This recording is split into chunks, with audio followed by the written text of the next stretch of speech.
Once the sky literally split open. It wasn't a metaphor, it wasn't a legend, it was a real crack, and from it magatamas burst forth upon the earth, evil spirits that possessed people and turned them into demonic dead. The world began to crumble.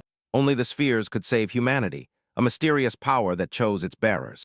Those who received it became killers, protectors, the last hope, and among them an 11-year-old boy, Arata.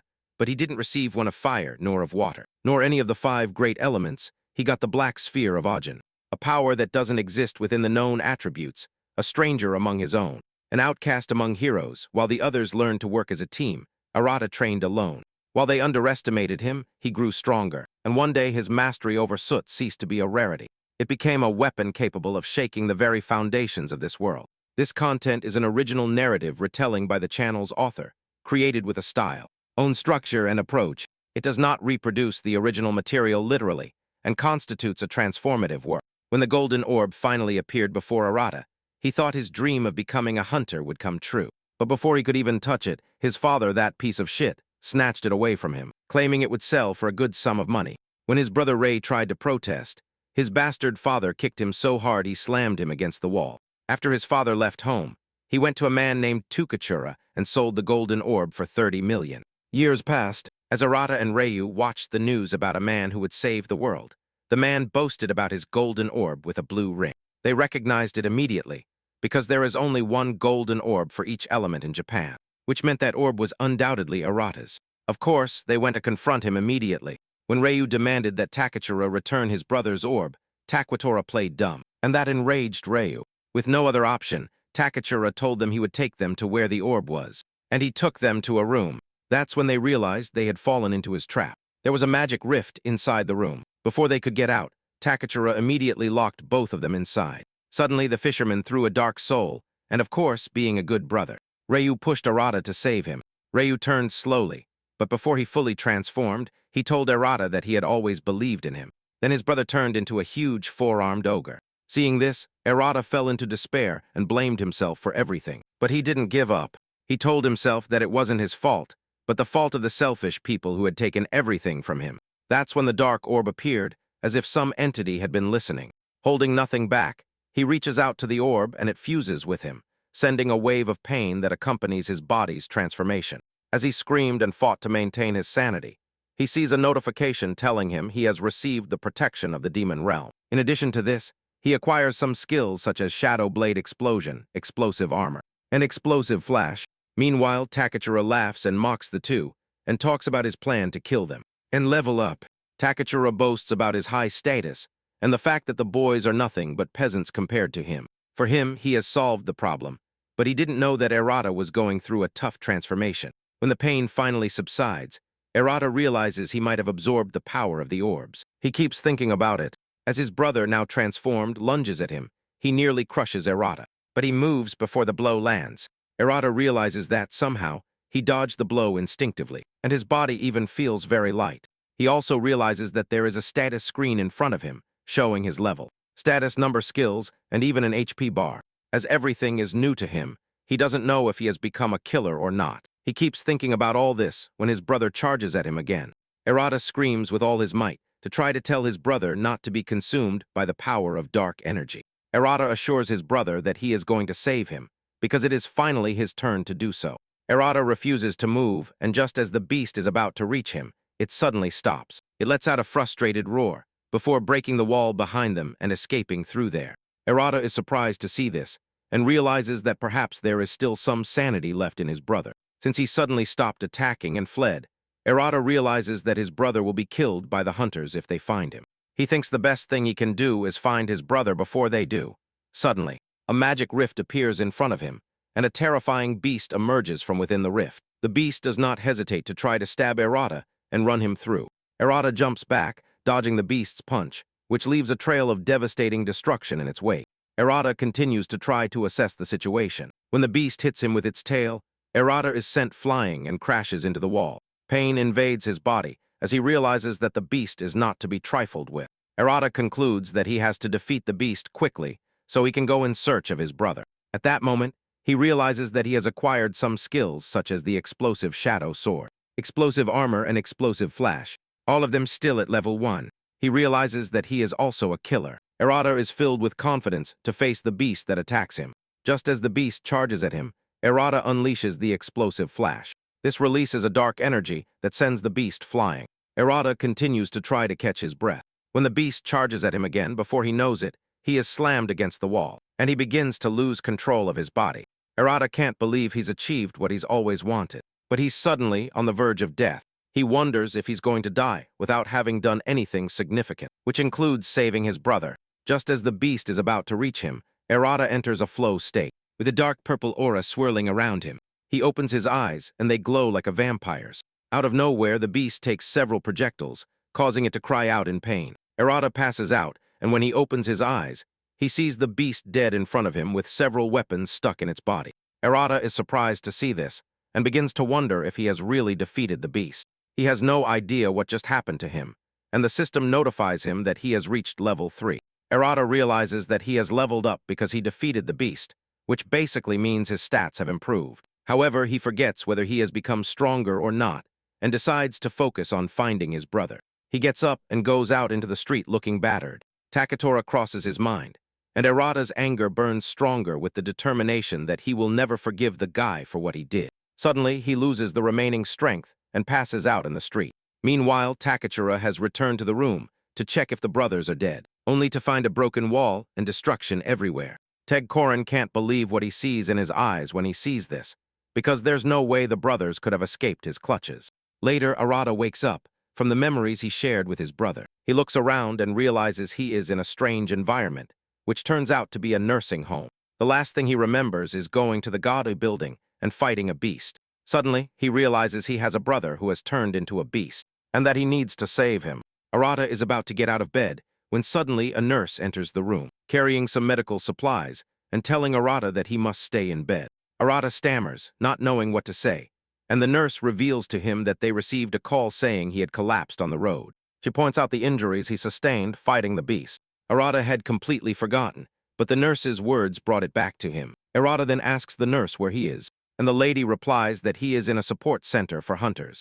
The nurse adds that she is no stranger to this kind of thing, because rookie hunters tend to overthink their first fight, which lands them in the hospital. Arata is surprised to find himself in a support center, and begins to wonder who could have brought him there. The nurse tells Arata to join a guild and get a hunter's badge. She is about to continue explaining the advantages of joining a guild, but Arata interrupts her and tells her that he has to go somewhere. The nurse shouts at him like his mother, telling him he can't move yet because he needs to rest. Arata lies back down, and the nurse quickly leaves, urging him to wait for her. As soon as the nurse leaves, Arata gets out of bed and walks to the door. At the door, he overhears some guys talking about the magic beast that appeared near the Godu building. Arata realizes that the beast they are talking about is his brother. He also overhears them talking about an unidentified slayer accompanying him. The guys reveal that it will be a problem for them to handle the beast if it ends up entering a magic rift. Arata immediately realizes that the guild is hunting his brother, and that it won't be long before they find and kill him. Arata immediately realizes that he has to find his brother quickly. The nurse returns to the room, only to find that Arata has disappeared through the window. Arata runs down the street, worried that his brother will be sent to the afterlife. He remembers that they talked about a magic rift and realizes that his brother might be trapped in one. Given that this is the case, Arata decides he has to check all possible magic rifts in the area. Suddenly, he hears an announcement on his phone, informing him that a magic rift has appeared in the Asahi area, and civilians are advised to evacuate the area. Due to the timing of its occurrence, Arata decides to go and check it out. He arrives at the location of the rift and discovers that it is low-ranked, bronze rank. He realizes that a barrier has also been placed around it, meaning someone from the association has arrived there. But there is still no presence of any hunters, as this is his first time entering a magic rift. He is a little nervous and scared, but he overcomes it by realizing that he has to save his brother. The moment he enters, the system receives a notification that someone is trying to clear the magic rift. Arata is impressed when he sees what the inside of the rift is like. It looks like a desert, completely different from the outside world. As he has no idea where his brother might be, he decides he has to go deeper. Suddenly, he receives a mission notification, asking him to defeat the boss to clear the rift. Since there is a boss in the rift, he deduces that it will be in the deepest part of it. However, he knows he will encounter other beasts along the way, and the question of whether he will be able to defeat them or not is on his mind. Suddenly, a level 3 beast appears before him. He remembers defeating a beast the day before. But he doesn't really know, however.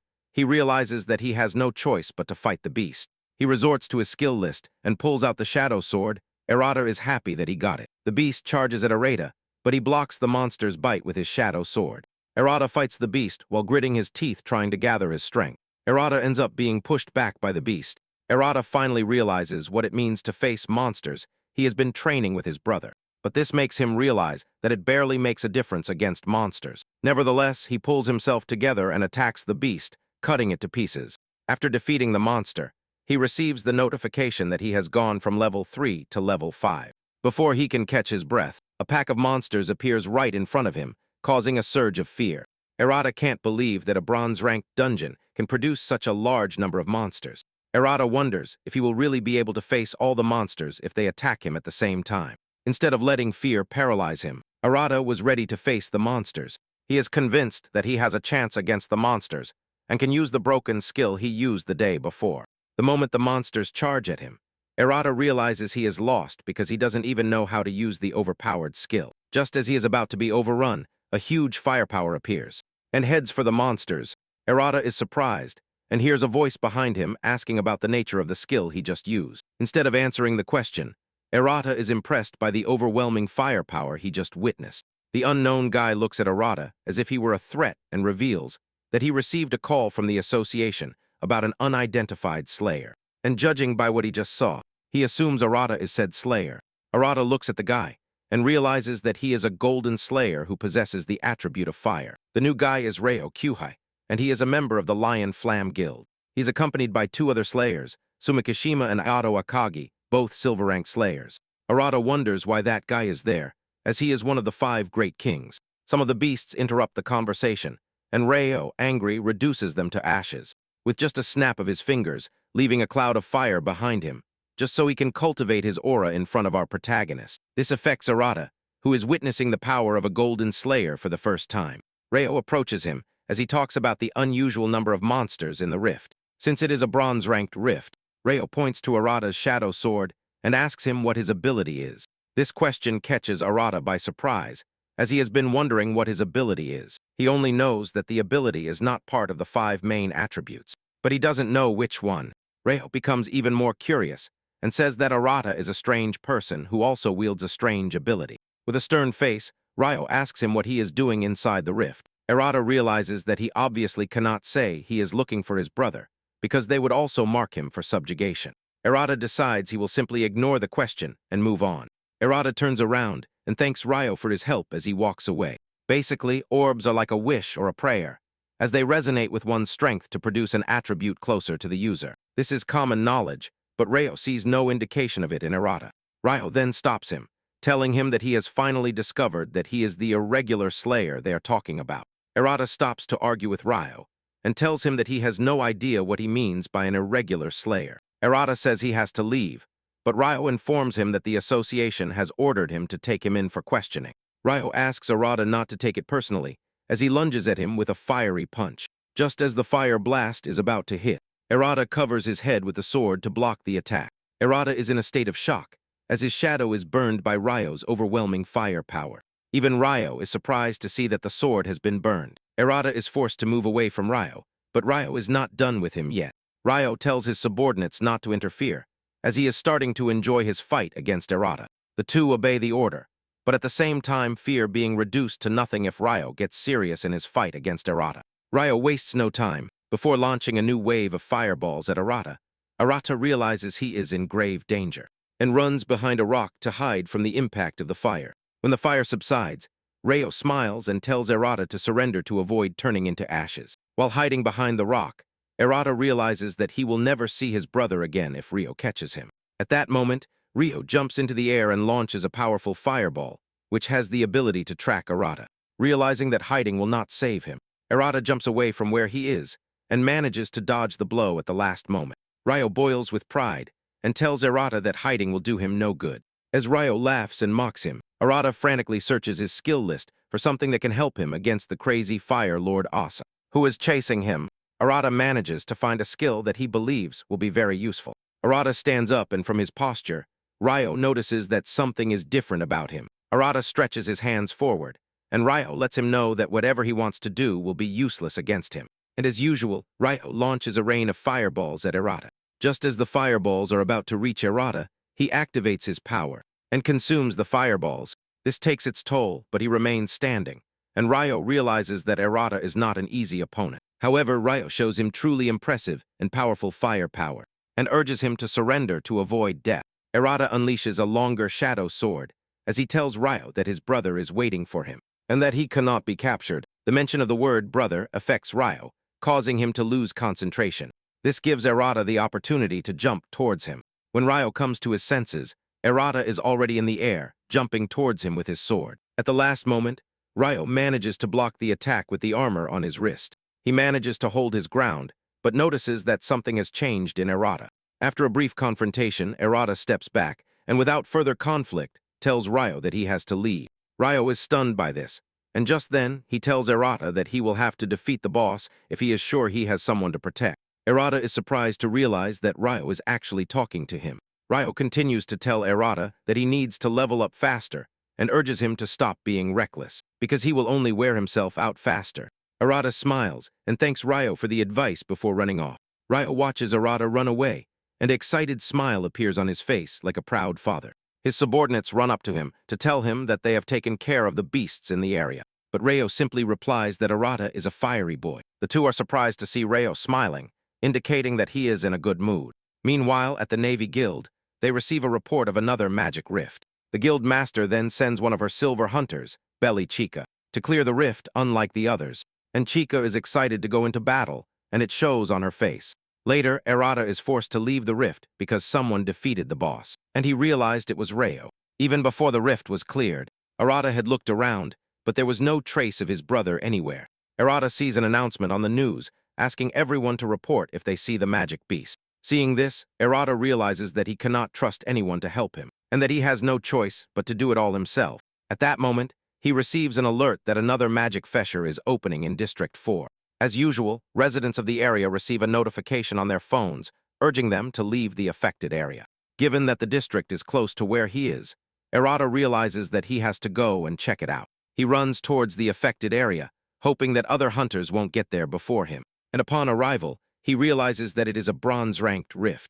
As the rift has not yet been cleared, Erata hopes his brother is inside it. Just as he is about to enter the rift, two guys from the Navy Guild, Anemeta and Isanari, appear and tell him that the rift is forbidden. The situation escalates when the two realize that Erata is not wearing a badge. They waste no time in insulting him, calling him low-level who couldn't join a guild, and call him a normal slayer. And in the ranks of slayers, a normal slayer is the lowest rank, while a gold-ranked slayer is the highest. Erata is completely impressed by the audacity of the two and wonders who they are.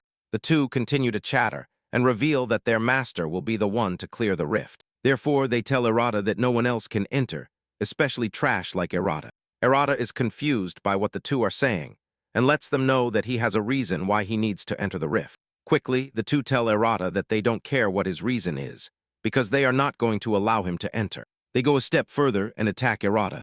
Erata manages to move before they reach him. He maintains a passive stance as he tells the two that he is in a hurry. However, Erata finally decides to show them what pain is. When he realizes they won't back down, he arms himself with the shadow sword and lunges at them, ready to teach them what pain really is. Suddenly, he realizes he can't move his feet, and when he looks down, he realizes he is trapped in a mud trap set by these annoying guys. Before he knows it, he starts sinking into the mud, and soon realizes that it has no bottom, and that he will die if he doesn't find a way out. Erata can only stare at the two without being able to get out. At that moment, they hear a voice behind them asking the two thugs what they are doing to Erata. They turn around and see that the voice is from Abe and Chica. The two are surprised to see the woman, as she is not supposed to be there. Abe wastes no time and rushes to Erata to save him, using her power. She pulls Erata out of the mud with a wave of water. Abe then asks why hunters like them are fighting each other, still trying to catch their breath. Erata tells Abe that Anemda and Isanari are preventing him from entering the rift. Abe has heard of hunters entering rifts before proper investigations have been carried out, so they can conquer them themselves and keep all the rewards. Seeing the two, she realizes they are part of those hunters. The two realize that Abe is going to cause trouble and decide to stop her, no matter what. They are sure they can beat her, as she is just a support slayer. The two do not hesitate to throw their ice powers at her, but Abe creates a barrier to protect herself. And Arata, after deflecting the first wave, Abe turns to Arata and tells him to fight the two while she supports him. Arata is surprised to hear this, as he has never fought anyone before, but since they have no other choice, he decides to do it. Abe thanks him for his cooperation and casts one of her abilities, Merlin Eshno. This immediately empowers Arata, and he can feel the effect of the ability, as his entire body glows differently than it did before. Abe assures him that fighting will be much easier than before, so he can take care of the offenders while she supports him with her abilities. Arata gladly accepts and rushes towards the two at breakneck speed. The two are surprised, as Arata is now faster than before and before they can react. Arata hits them with his Ojin Slayer sword with a single blow and defeats them. Arata feels no side effects, even after what he just did. And when he checks his stats, he realizes they have gone up a lot. Abai shouts at him, asking if he has cut the two, but Arata tells her he only hit them with the back of his sword. Abai is relieved to hear this, but she doesn't like it when the guys from her guild are making a fool of themselves. Arata notices the Water Slayer badge she wears on her chest and deduces that she is also from Takachura's guild. The two finally introduce themselves, and Abai admits that Arata is quite strong. Before they can continue their conversation, they hear the two thugs getting up to flee. As they flee, they mention the name of their supposed master, who turns out to be Takachura. This catches Arata's attention, and Abai also becomes interested. She reveals her plan to tell the guild master, King, what Takachura is doing behind her back. After the thugs have left, Abai reminds Arata that they need to clear the rift. Arata hesitates, but Abai tells him that the guild members will arrive soon. However, she can continue fighting alongside him until then, as she has obtained permission to clear the rift. Arata is really confused when he hears this. Abai then tells him that it is better this way. They are united due to reports that lower-ranked rifts have been showing abnormal characteristics. Furthermore, Abe is a support slayer, and Arata remembers that Abe's previous buff was really broken. He finally has the chance to thank the lady, and Abe asks him again if he is willing to clear the rift with her. As the offer is too good to pass up, Arata decides to accept it, excited for their latest collaboration. The two enter the rift with the goal of clearing it. Upon entering the rift, Arata is surprised, seeing that it is completely different from the previous one. It is more like a cave with scary places everywhere. Abe explains to him that the inside of a rift is a different dimension, so they don't normally know what kind of place it will be. Abe suggests they be careful, and Harada agrees. As they advance, Arata begins to realize that there is no trace of any magic beasts, and furthermore, his older brother does not appear anywhere. Arata did not expect to see his brother easily, but as he was lucky enough to enter the rift with a silver-ranked slayer, he plans to learn how to fight properly while leveling up. Suddenly, they stumble upon a level 5 goblin that seems eager to drink their blood like a cocktail. Arata remembers that he had trouble with the goblin the day before, even though they are considered the weakest magic beasts. Without hesitation, Arata goes after the goblin and cleanly cuts off its head.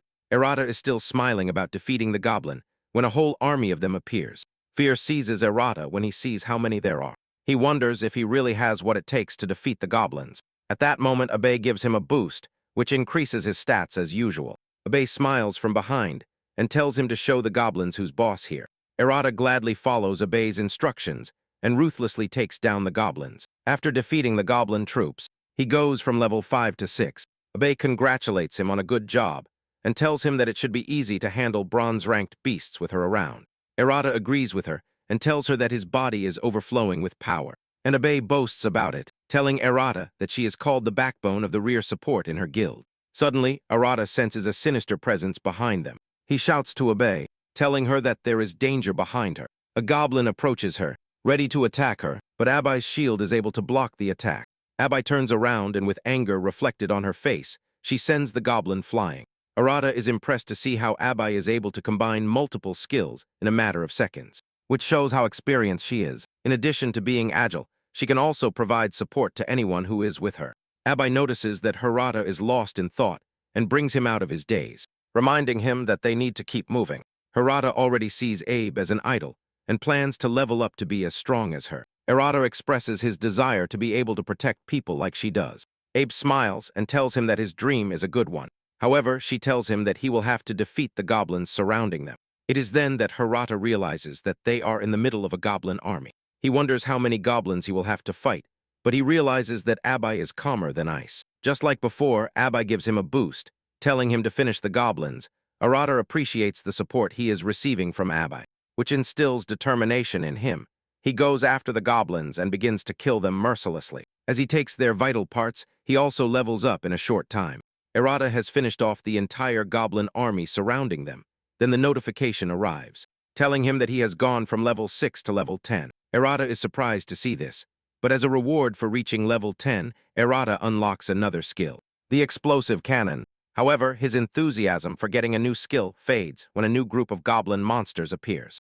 This time, they come with a greater force that even makes Abe tremble. Abe tells Arata that the only chance they have against the goblins is to attack them first. Abe asks Arata if his skill is strange, but asks if he can attack from a distance, because if he can't, they will simply be overrun.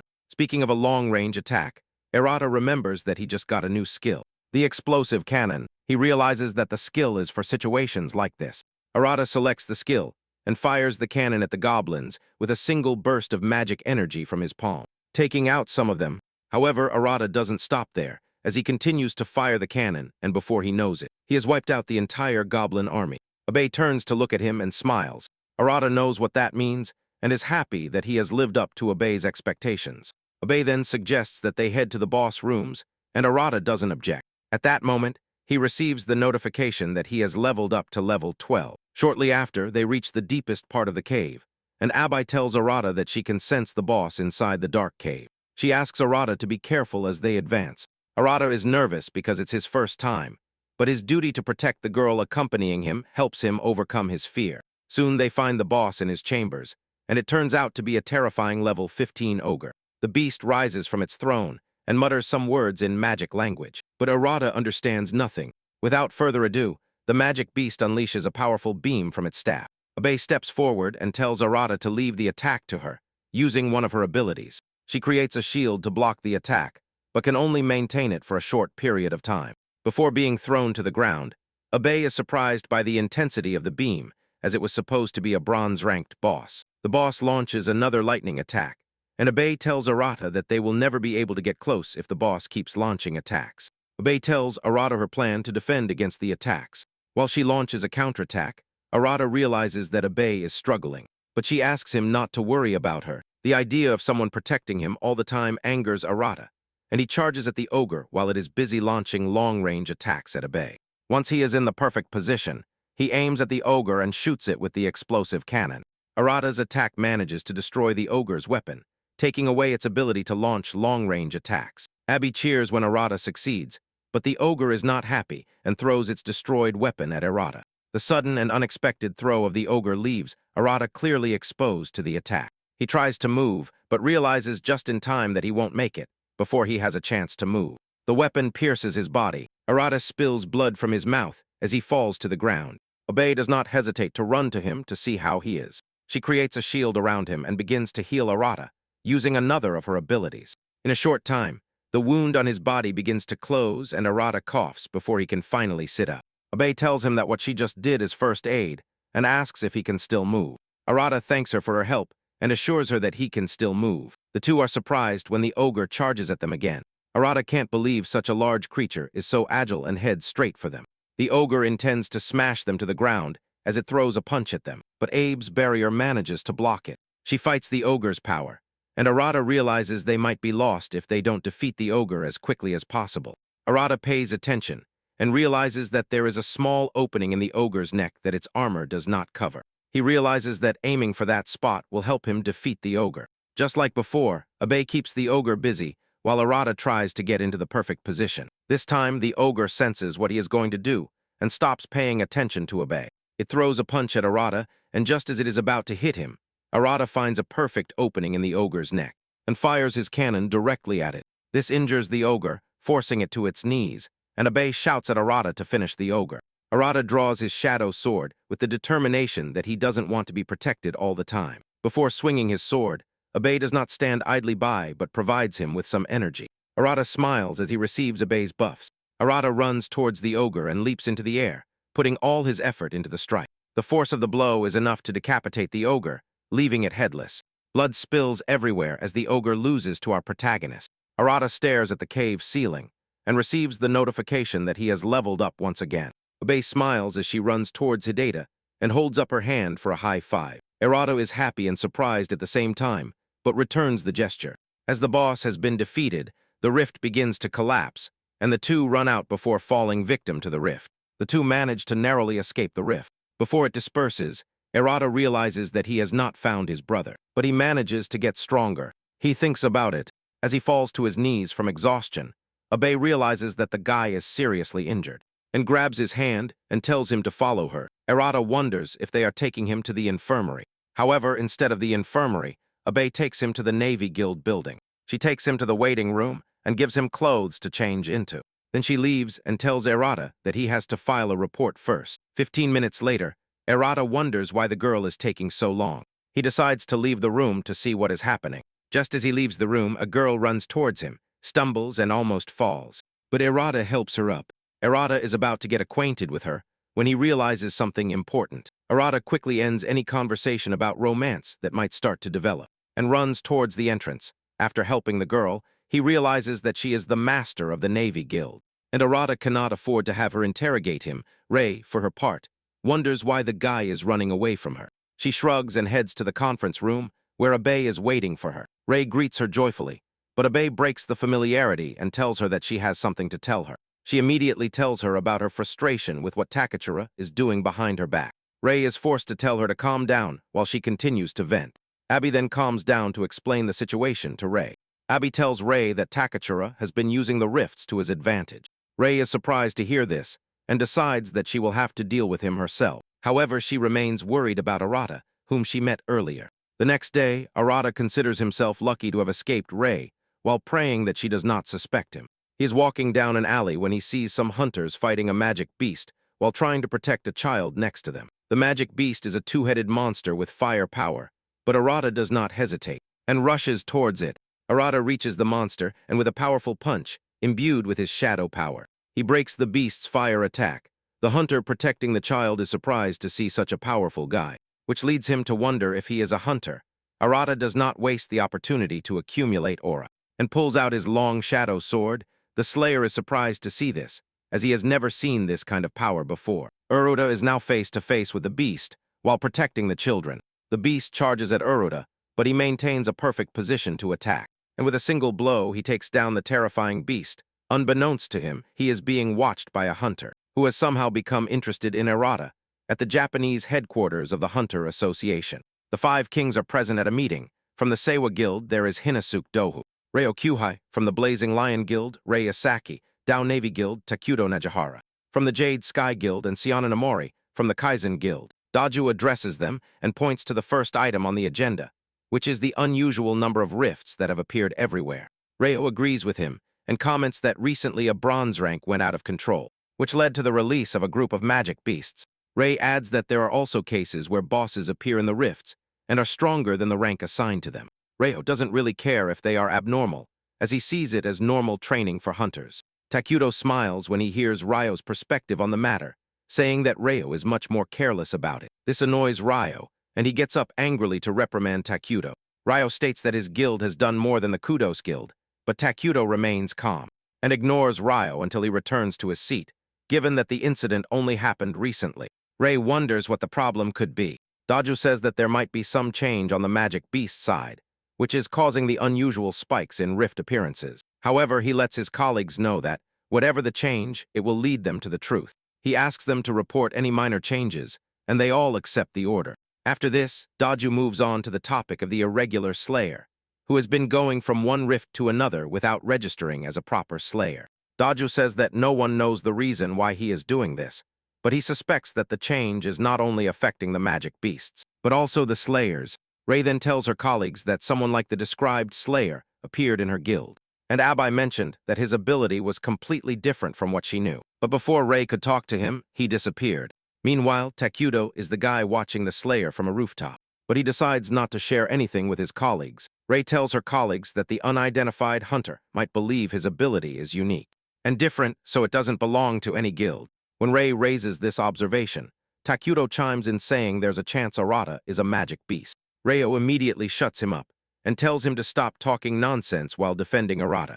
Rei is surprised to see Reo knows him, and Reo no longer hides it. He tells them the boy is quite strong, but that it's impossible for him to be a magic beast. Takudo laughs when he hears this and reveals he was just joking. Daju tells his colleagues that the order to capture Arata is optional, as they don't have proof yet to issue an arrest warrant. Sion finally speaks and tells his colleagues that, given that Rada is not ready to enter, there's no reason to obsess over him. After giving his first opinion at the meeting, Sion gets up to leave. As the villain she is, she claims she has a tea meeting to attend. She reaches the door and notices the camera at the top. She has no idea what it is, but unbeknownst to her and the rest of the team, Takachura is the one watching them. Using the camera he has carefully placed in the room, so Takachura has seen. He realizes that Arata is a cause for concern for the Five Kings, and he thinks about capturing him to increase his influence within the association. Moreover, there would be no more chaos, and he would kill two birds with one stone. He realizes that he needs information if he is to capture the irregular. With the information he has, he believes Arata has acquired the unique ability of light, while his brother has undergone a transformation into a magic beast. With these two factors in mind, Takachura deduces where Arata will appear next. He gets up from his seat and decides that he must deal with Arata before it's too late. Later, Arata finds people fleeing from a magic rift, but he runs towards it. Just as he is about to reach the rift, he is intercepted by Takachura, who is fully clad in Slayer armor and sports a bothersome smile. Takachura mocks Arata for his determination to cling to life, but lets him know that he is here to grab him and take him back to the association. He urges Arata to follow him silently, but Arata shouts at him not to get in his way. Takachura mocks Arata for the fact that his brother has turned into a magic beast and is running around. Takachura laughs in Arata's face as he tells him that he is going to kill his brother. Anger consumes Arata, and he fires his cannon at Takachura. Takachura doesn't seem scared as the attack comes at him, and he easily repels it with a single shot. Arata is surprised, but refuses to back down and draws his shadow sword. He charges at Takachura, but he is too slow for Takachura. Takachura launches a long-range attack to try to consume Arata. Arata is forced to use his sword to block the attack, but he cannot withstand the full power of the attack, and falls to the ground in pain. Takachura wastes no time in mocking Arata, telling him that his power is only unique because it has never been heard of before. But it is quite weak. Arata manages to get up crawling, as he wonders what could be going wrong, since he is supposed to have leveled up his explosive cannon and burning shadow sword. And he starts to wonder if he won't be able to defeat a golden slayer. No matter what he does, even in defeat, Arata manages to get back on his feet. Takachura is surprised to see that the boy still has some strength left. Arata then unleashes a skill called Ojin Darkness, and this creates a black smoke. Takachura doesn't move from where he stands, as he believes Arata is creating nothing more than a smokescreen. He wonders what Arata is trying to do, but suddenly a shadow attack flies towards his neck. He barely manages to block it with his powers, and angry, he cuts off other strange attacks that might come his way. When the smoke clears a bit, he sees Arata charging at him. Arata nearly knocks him down, but Takachura easily blocks the blow. Arata lets him know that he has reached the end of the road, but Takachura argues with him and tells him that he will continue to grow to become one of the Five Kings. In addition, he wants to take over the Navy Guild and gain full control of the association. Arata argues with him and tells him that he will not stand idly by and let that happen, since he is not someone fit to be one of the Five Kings. Takachura pushes Arata back as he tells him to stay in his place, which is among the dregs of society. Takachura draws his ice sword and tells Arata his plan to sacrifice him with it. He mocks Arata by telling him that his sword is no match for his, but Arata painfully replies that the orb Takachura is using originally belonged to him. Arata says that his older brother would still be human if Takachura had not stolen the orb. Arata furiously unleashes a dark aura from his body, upon remembering that Takachura is to blame for everything that has happened so far. Arata furiously lunges at Takachura and tries to cut him, but he blocks. Takachura realizes that Arata has become a bit more powerful than before, but still believes he is no match for him. Takachura pushes Arata back, while urging him to surrender without resistance. Takachura shows how deadly he can be when he unleashes a powerful ability, the Ice Emperor's Prison, which freezes the entire area, and Arata finds himself trapped in the ice. Arata's movements are restricted, and Takachura unleashes powerful icicles to finish him off, with no possibility of dodging the attack. Arata passes out.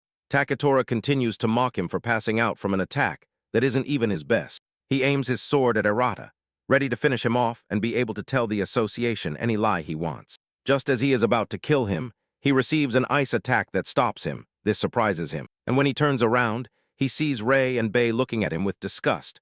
Rei mentions how Takachura has been causing trouble, and asks him why he is fighting in public during the day, Takachura is surprised to see the guild master, and she reveals that she has been watching him. Rei now sees that Takachura tends to do as he pleases when she is not present. Takachura tries to justify what he did by saying that Arata is not irregular, but Rei lets him know that that doesn't give him the right to hit him.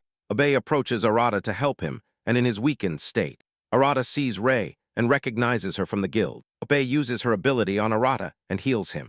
Arata finally opens his eyes and sees Abe by his side, which surprises him. He tries to move, but Wei urges him not to because his wounds will only reopen. Arata shows his hatred for Takachura by shouting that he will never forgive him, but after saying this, he passes out. Takachura then tells the girls that they will be going against the association if they plan to heal Arata and take him under their protection. Rei tells Takachura that the association has not issued an arrest warrant. However, given that this is the case, she plans to request permission to place him under the surveillance of the Navy Guild. Takachura wants to argue, but Rei urges him not to and tells him that she and Abby will take care of Arata. Takachura reminds Rei that he is also a golden slayer like her. Rei asks him what he means by that, and Takachura suggests that they expand the guild as they work together, as he plans to support the guild with his Godu Corporation. Rei makes her stance clear to the guy by telling him not to come near her anymore. Takachura is forced to step back, but tells Rei that she will come running back when she sees how cool he is. Rei is disgusted by Takachura's presence and tells Bei to take Arata to the infirmary, promising her that she will come soon. Shortly after, Harada wakes up in the Navy Guild infirmary. He tries to get out of bed, but Abai is there to stop him and tells him that she has a lot of questions to ask him. At that moment, Abai says she has a bad feeling because Rei has not appeared yet. She leaves the room while telling Arata to stay in bed and not dare to escape again. Abai runs down the hallway and soon finds Rei, who claims she got lost while trying to find the infirmary. She grabs her hand while scolding her for getting lost. Abai can't believe it. Despite how strong Rei is, she is so disoriented. The two return to the infirmary, and as soon as they enter, Abai asks Arata why he ran away from the guild last time, and why he was also fighting Takachura. Arata stammers as he tries to answer, and Rei tells him that he can be protected if he registers with the guild. In addition, he will get other benefits, but she wonders why he doesn't sign up. Arata continues to refuse to say anything, and Rei tells him that no matter what, they will place him under surveillance, but they won't try to control his life. After saying all this, Rei asks him if he is ready to talk. Arata opens his mouth to speak, but falls silent again. He realizes that if he says anything, it could put his brother in danger. Realizing that he is not ready to talk, Rei decides to back off and tells them both that it's time to leave.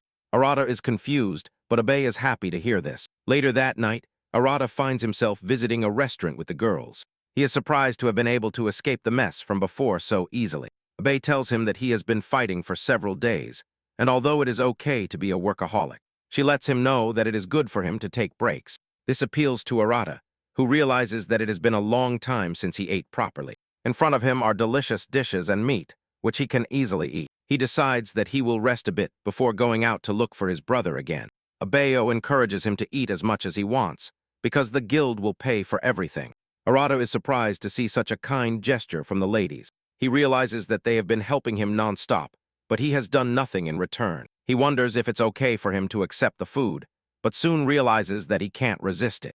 Arata immediately dives into eating and thanks the two of them for their help. Tears stream down his face as he enjoys a good meal in what can be considered an eternity.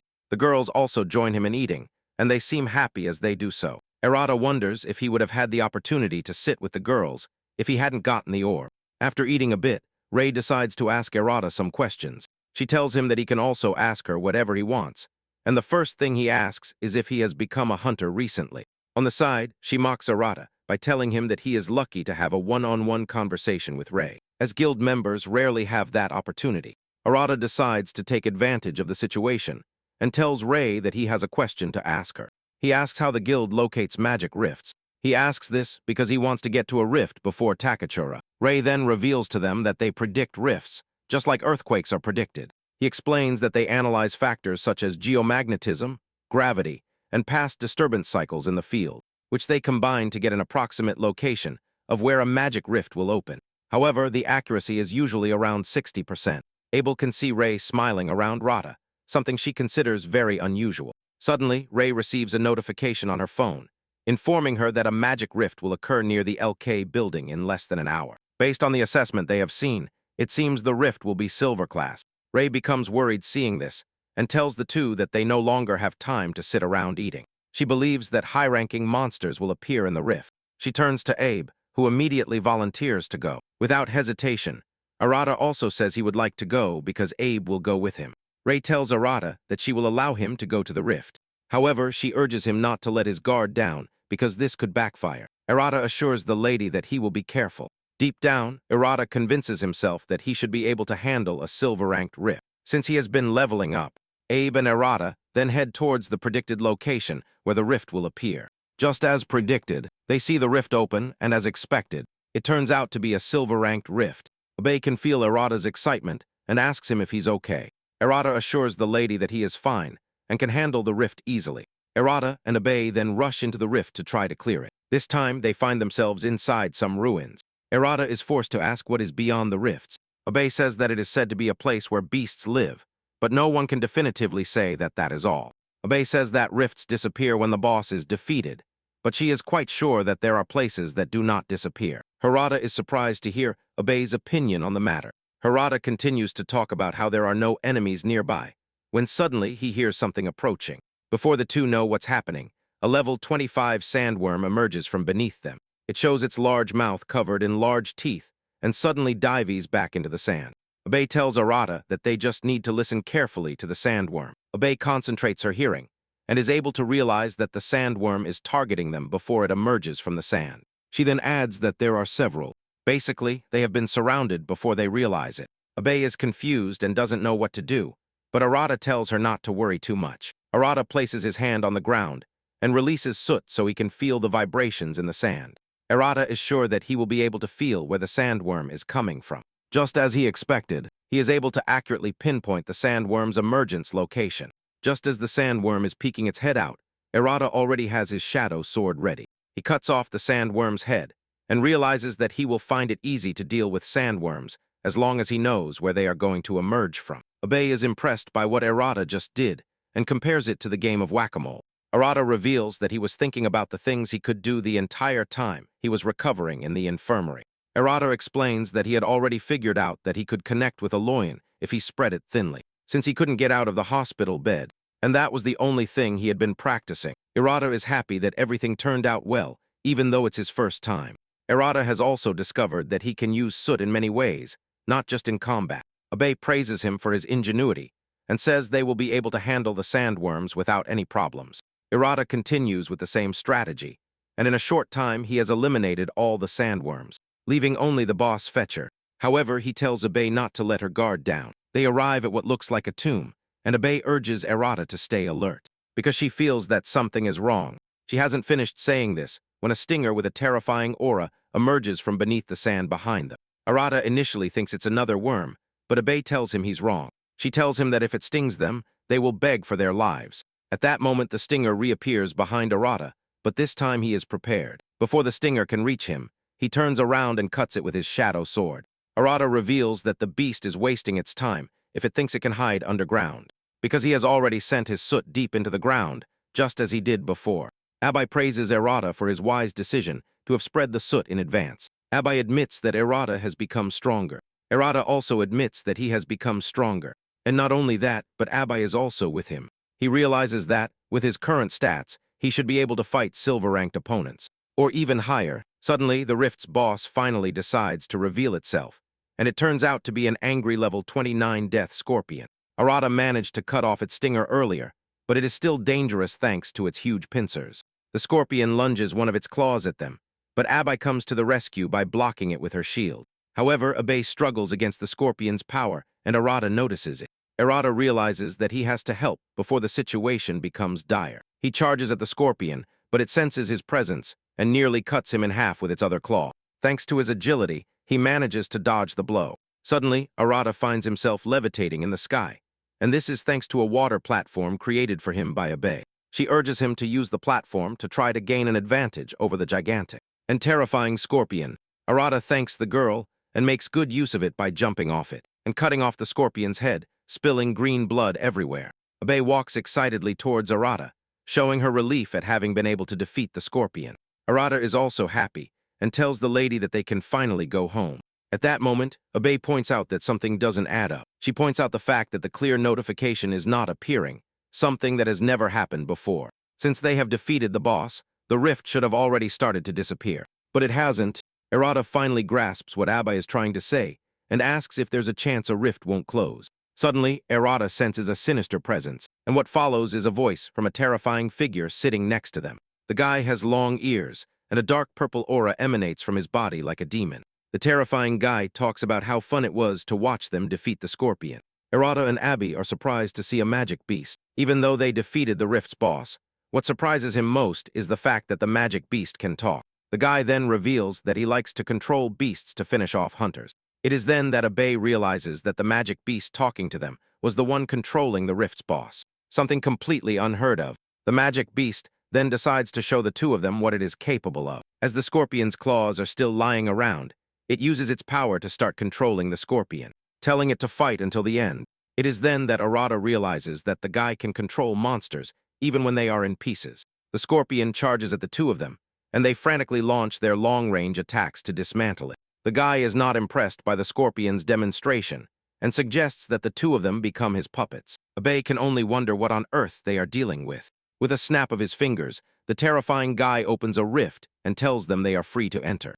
He promises them a grand welcome if they follow him. Errata can't believe they've stumbled upon a rift within a rift. Errata realizes that the guy is hijacking the rift and gathering bosses. Abe tells Errata that the rift in front of them seems to be the main base.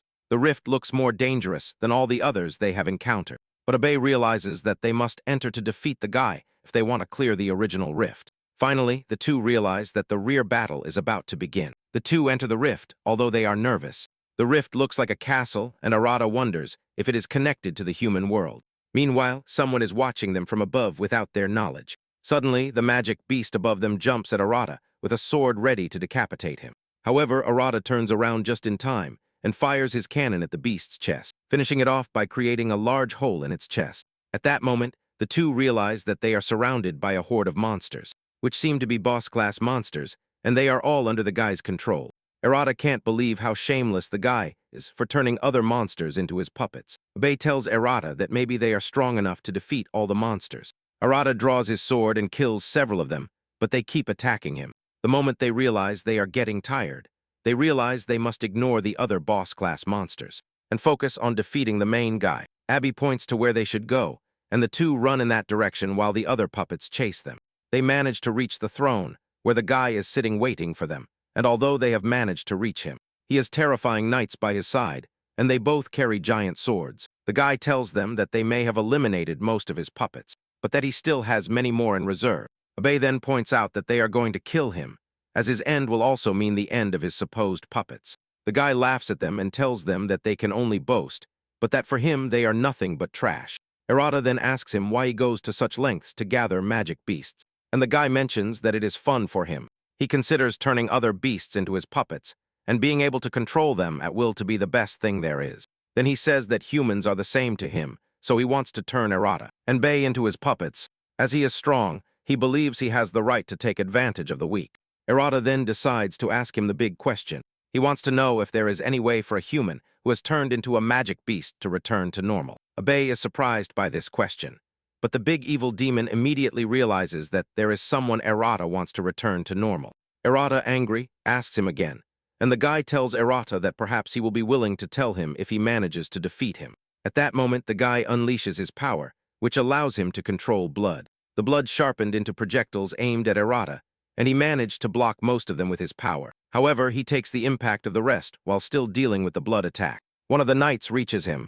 Errata watches as the knight wields his sword, ready to finish him off. But Abai comes to his rescue. As usual, she creates a shield to protect Errata and block the knight's attack.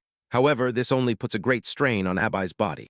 Errata rushes to see how she is, but she assures him that she is fine, even though it is evident that she is not. Abai then urges Errata to finish off the big evil demon, while she takes care of the knights. Errata promises to finish off the demon, and charges at him with the determination that he cannot allow Abai to be further harmed than she already is. Abai casts a healing spell on herself to be able to move a little, and thus be able to deal with the knights, and regroup with Errata. Abai knows that their only chance is to finish off the beasts once and for all, and there is only one way to do it. She puts all her effort into the only skill she is convinced can help her. She charges and unleashes a powerful burst of energy that dismantles the knights. However, the knights regroup once more, but Abai is not surprised. As she suspected something like this would happen, Abai is ready to face the knights with all her remaining energy. As Errata rushes towards the big evil demon, the demon notices that Errata is stopping its bleeding, mixing Ojin with its blood to clot it. The demon considers it a very clever trick and smiles as it asks Errata if he is from the same world as him. Errata is surprised to hear this and realizes that the guy is referring to his unique ability. Instead of talking too much, the demon suggests they finish their fight. It wants to see which is stronger, its blood. And Errata's Ojin. The demon unleashes its blood at Errata, but Errata disperses the blood with his burst cannon. The demon then tries another trick. It throws a blood whip at Errata, waiting to see how he handles it. Errata is able to cut it with his shadow blade, and this level of intensity from Errata excites the demon. It continues to throw the blood whip at Errata, but he keeps blocking it. It mocks Errata, telling him to unleash everything he has. Errata, for his part, realizes that the demon will only exhaust him with the way the fight is going. The demon mocks Errata again, telling him that he is a boring fighter. The demon goes a step further and tells Errata that he might go after Abe. Once he is done with him, the demon directs its blood attack towards Abe, who already has her hands full with the knights. Errata turns to shout Abe's name, but at that moment he feels a blood spear piercing him from behind. This confuses him and leaves him stunned. As he coughs up blood, he collapses to the ground, and the demon mocks him for looking away during the battle. The demon then prepares to turn Errata into its puppet, just as it promised. It aims its blood spear at Errata, but Abe somehow manages to reach him and protect him. Once again, the demon gets angry at him. Abe is ruining his fun, and Abe admits that the demon is quite good for having defeated Errata. Instead of arguing with the demon, Abe begins to heal Errata with her powers. Unbeknownst to him, when the demon realizes it, it mocks Abe and tells her that Errata died because he was protecting her, but lets her know that there is no need for her to heal him. The demon's words strike a chord with her when she hears that she is the reason Errata died, which reminds her of how a monster killed her sister Minato right in front of her. Abe wants to lose herself in the process, but manages to calm down, realizing that the demon is only trying to affect her. She realizes that she just has to wait until Errata recovers.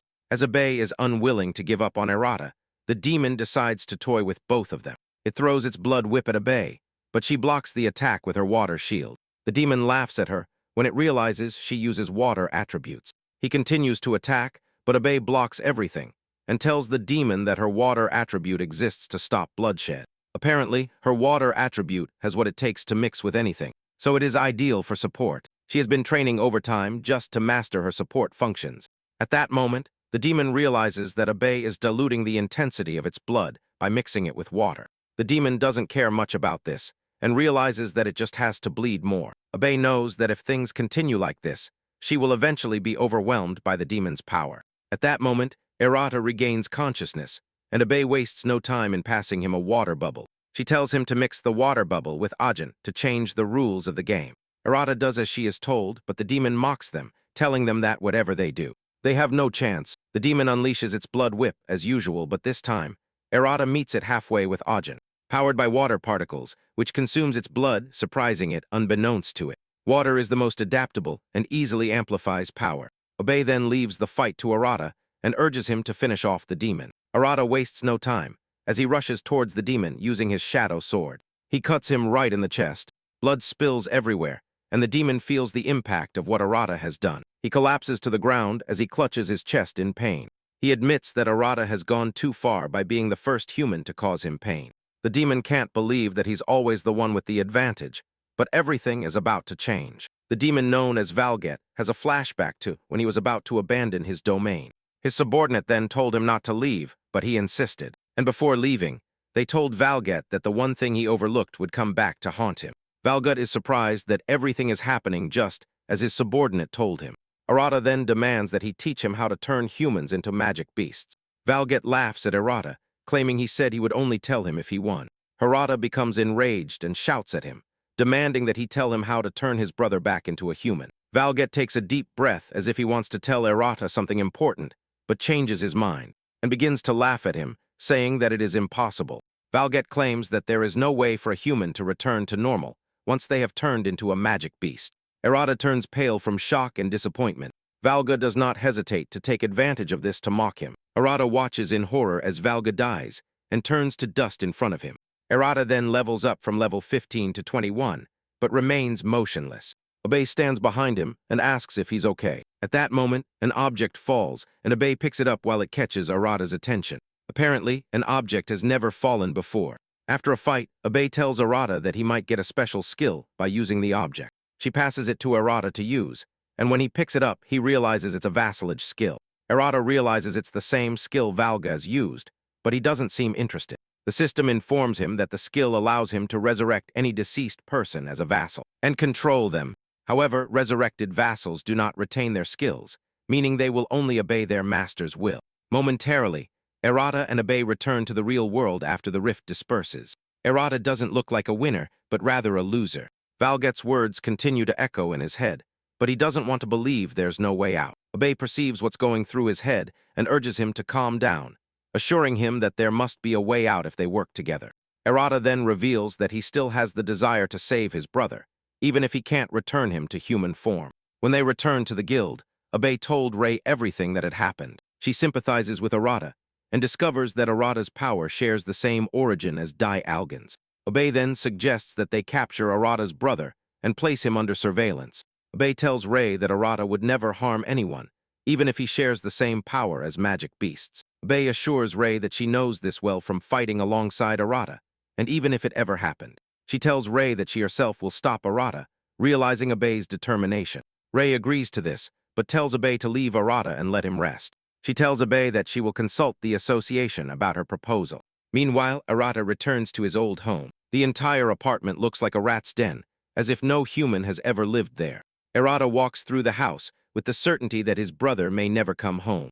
Arata is thinking about his brother when suddenly, a rift opens right in front of him. Arata is surprised to see a rift open inside the house. The fact that the rift has opened in his room makes him wonder if his brother is inside it. He slowly enters the rift, and the inside of the rift surprises Arata as it feels familiar. Without thinking too much, he decides to explore first. After walking for a few minutes, he wonders why nothing is happening, and soon he reaches a place where the floor seems to have been destroyed by brute force. He walks towards a door, but when he tries to open it, he realizes he can't because wood is blocking it. He draws his sword and destroys the door with it. He enters the room, and to his surprise, he finds his brother there. His brother has turned into a level 38 boss and doesn't seem to know who Arata is. Arata, for his part, begins to cry because he has finally found his brother. He tells his brother that he has been looking for him and never expected him to hide in a place like this. Arata acts naturally towards the beast, calling it brother and encouraging it to come home with him. However, his brother turns around and hits him with a blast of energy, which sends him flying against the wall. Arata doesn't want to fight his brother and tries to tell him that it's him. His brother tries to attack him again, but Arata jumps onto his shoulder to try to reason with him. Hoping to reach him, things go from bad to worse as Arata is beaten around like trash. Arata crashes to the ground as he wonders if his brother has really turned into a magic beast. Suddenly, he remembers the bestialization skill he obtained after defeating Valgas. However, the condition for using the skill is that his brother must be dead. As he continues to ponder what to do, his brother hits him again. Arata crashes to the ground and refuses to get up because he feels guilty for not being able to save his brother. His brother lunges at him, and just as he is about to finish Arata off, he receives a water attack that sends him to the ground. Arata gets up surprised, wondering what just happened to his older brother. At that moment, he hears Takatara's voice behind him calling him a pathetic loser. Takatara introduces himself as a hero and says he is here to save Arata. Arata immediately gets between him and his brother, telling him not to interfere with the fight. Takachura is angry because Arata is trying to protect a magic beast, but suddenly realizes that Arata's brother is the magic beast. Arata interrogates Takachura and asks him why he is here. Takachura does not hide the fact that he has been watching Arata's movements. He lets him know that, as long as he is affiliated with the Navy Guild, nothing he does will be hidden from him. Trying to protect his brother, Arata draws his shadow sword. Takachura unleashes his ice sword and tells Arata that he now has an excuse to kill him without anyone complaining. As he has decided to protect a magic beast, Takachura confesses that he will end Arata's life under the pretext of justice. Arata furiously swings his sword at Takachura, but he easily blocks the attack. Takachura asks him if he has what it takes to protect the magic beast, but Arata argues with him, telling him that his brother is not a magic beast. Takachura then launches a long-range attack that tracks Arata's brother. Worried about his brother, Arata turns to see if he is injured, but Takachura mocks him for turning around in the middle of the fight. Enraged, Arata tries to take down Takachura, but Takachura easily disperses all his attacks while telling him not to become arrogant. Takachura laughs at Arata and tells him that he is going to cut him to pieces along with his brother. Arata is pushed back, but continues to defend his brother, saying that he is not a magic beast. Arata is willing to defend his brother day and night for the memories they have shared together. Arata reveals the determination he has when it comes to protecting his brother. He runs towards Takachura again, and this time his attack seems more powerful. Takachura feels the heat, which forces him to jump back. However, Takachura continues to mock Arata for being a pathetic loser. He tells Arata that it is the end for him and his family, and Arata asks him what he means by that. Takachura then mocks Arata, telling him that there were two other magic beasts, and by this he refers to Arata's parents. He reveals that he has already killed his parents, and that he regrets it, because he even used them to gain experience points. This is enough to enrage Arata, who unleashes a powerful aura from his body. But Takachura is not worried, as he tells Arata that he will show him no mercy. Takachura unleashes his deadly ice technique on Arata. A three-headed ice beast slides towards him, and Arata prepares to face the beast. He swings his sword with such force that he manages to knock down two of the heads, but misses one. Takwetter admits that Arata has become stronger, but it is still not enough. The last head flies towards Arata, and he realizes that he doesn't even have the agility to escape. Just as he is about to be hit, his brother jumps to protect him. His brother crushes the last head, surprising Arata. His brother doesn't stop there, as he runs towards Takachura, and hits him so hard that he sends him flying against the wall. Arata is stunned to see this, which leads him to wonder if his brother is capable of figuring out who the enemy is. Takachura now faces Arata's brother, and even Takachura is surprised by what is happening. He refuses to believe that a beast can protect a human. Instead of worrying too much about it, Takachura decides that he will kill Arata. And his brother, Arata realizes that he might have a chance if he can restrict Takachura's movements. He remembers what he did with the water bubble and decides to do the same again. He places his hand on the ground and releases Soot. Takachura assumes he is creating a smokescreen like before, and tries to counter it with his water powers. But before he knows it, the soot merges with the water to create a sticky liquid. Takachura finds himself trapped in the liquid, and Arata is happy that his little plan worked. Arata believes he has seen the perfect opportunity to defeat Takachura. He jumps towards him, but before he can reach him, Takachura disperses the sticky liquid. Takachura prepares to finish off Arata, but suddenly his brother appears behind him. Before he can react, Arata's brother clashes his hands together to trap Takachura, causing a powerful explosion. Arata is surprised and excited that his brother managed to defeat Takachura. Arata is about to relax when suddenly he sees his brother coughing blood. Arata's face lights up with horror as he sees Takachura emerging from the shadows and stabs his brother like a piece of paper. Arata screams in horror, but it's too late as Takachura cuts his brother down to his soul. Arata falls to his knees as his brother turns to dust in front of him. He still doesn't want to believe it until the notification arrives that the rift has been cleared. Arata returns to his room crying, while Takachura stands in front of him reminding him that he had already told him not to be so arrogant. He continues to mock Arata, telling him that learning a skill doesn't mean he can win. Arata then mutters a single sentence, and it is to tell Takachura that he is going to kill him. With tears streaming down his face, Arata stands up, and a dark and terrifying aura swirls around him. The entire room fills with dark shadows, and Takachura can feel it. However, he is not afraid, as this is not the first time Arata has behaved arrogantly, and he has put him back in his place. Takachura lets Arata know that he will finish him off with a single blow before he can even move. Takachura is engulfed in Ojin before he can react. Arata swings his sword with such force that he sends Takachura flying out of the room. Takachura falls to the ground in pain all over his body, as he wonders how it is possible that he is losing to Arata. Arata approaches him and tells him that he will never be satisfied, no matter how many times he kills him. Takachura cannot believe that he is actually getting chills from a guy he considered weak. However, he gets back on his feet. With the intention of finishing off Arata, he activates his ultimate attack. But this time, Arata absorbs it with his shadow power. Before Takachura realizes it, Arata immobilizes him on the ground with several swords and weapons. Arata doesn't look like himself as he walks towards Takachura and asks him if he's done fighting yet. Fear begins to creep in, and Takachura realizes that he has to escape. This only makes Arata even angrier and unleashes a powerful aura that takes Takachura completely out of commission. He's about to finish him off when Abai's shield appears over Takachura to protect him. Abai appears on the scene and tells Arata that she will never allow him to touch Takachura. Abai can feel the immense power emanating from Arata's aura. Abei's barrier doesn't seem to be enough, as Arata's shadow sword pierces through it. Abai takes a blow to the arm that causes her intense pain. Abai is left wondering what kind of power Arata wields within him. Even though she stands no chance against Arata, she continues to defend Takachura and prevent Arata from killing him.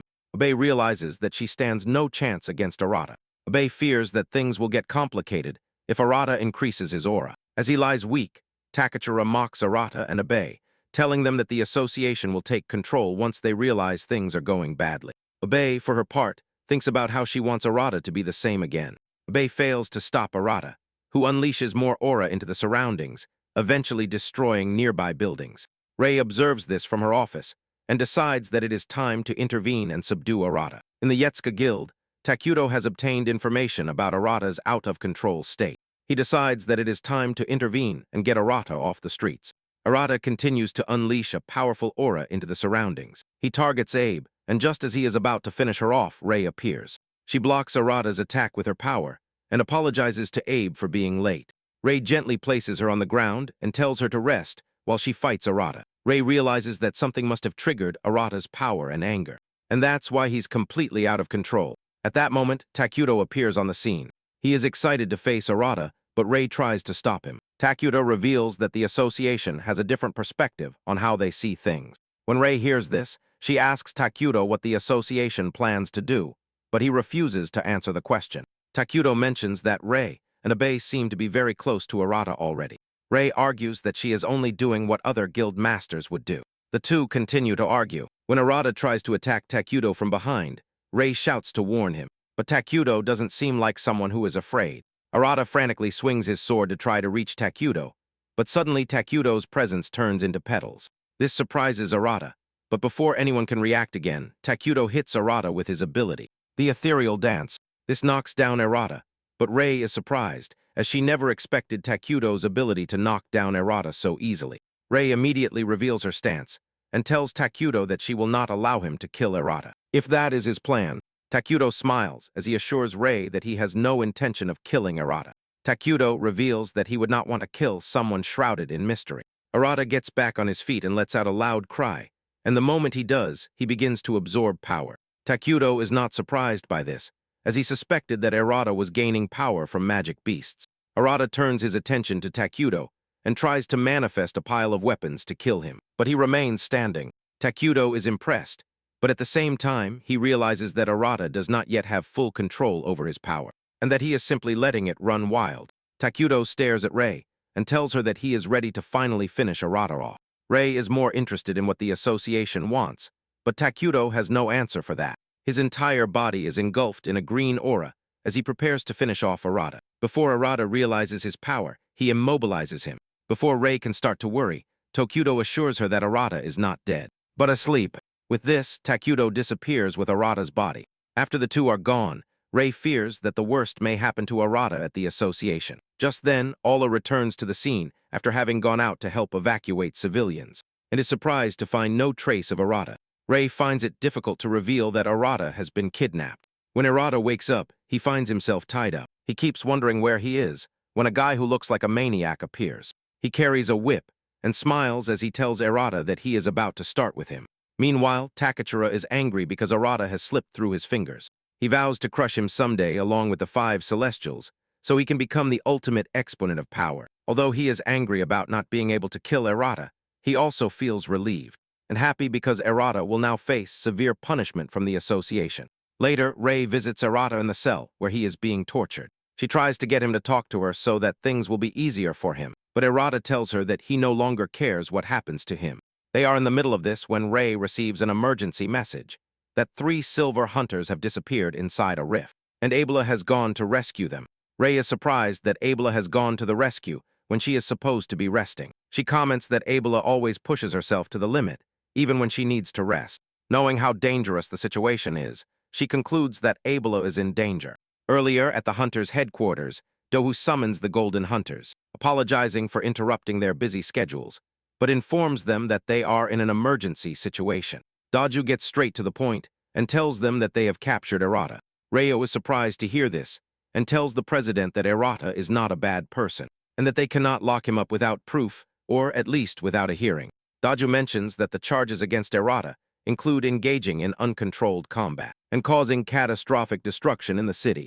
He adds that worst of all, Erata broke the association's rules and betrayed people's trust. He goes on to say that Erata's unknown power is believed to come from the May, and many assassins even demand that he be eliminated. Reo and Rei are surprised to hear this, and Rei tells Dohu that she will take responsibility for Erata, as she is responsible for managing and supervising him in the Navy Guild. Daju then tells them that they will determine Arata's true nature and question him about any connection to the Meg. Doho lets them know that Arata's connection to the Meg might be their only chance to learn the truth. When Xin hears this, she immediately realizes that an interrogator has been put to work on Arata's case, which forces her to sympathize with the poor boy. Dojo then tells the Gold Slayers to remain on high alert because unusual movements by the Meg are expected. It was after the call, Rei realized that Arata was in a bad situation.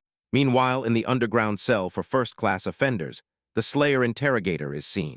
Ikazu Kamigari, enjoying himself with Erata, demands that Erata tell him everything he knows about the Meg, because from that moment on he will not be lenient with him. Kamigari threatens to hit Erata so hard that he tears the flesh from his bones. With a bruised face, Arata assures the guy that he knows nothing.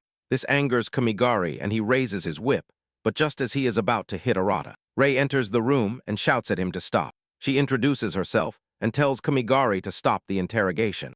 Kamigari is surprised to see such a respected person in such a sordid place, and asks Rei if she has permission.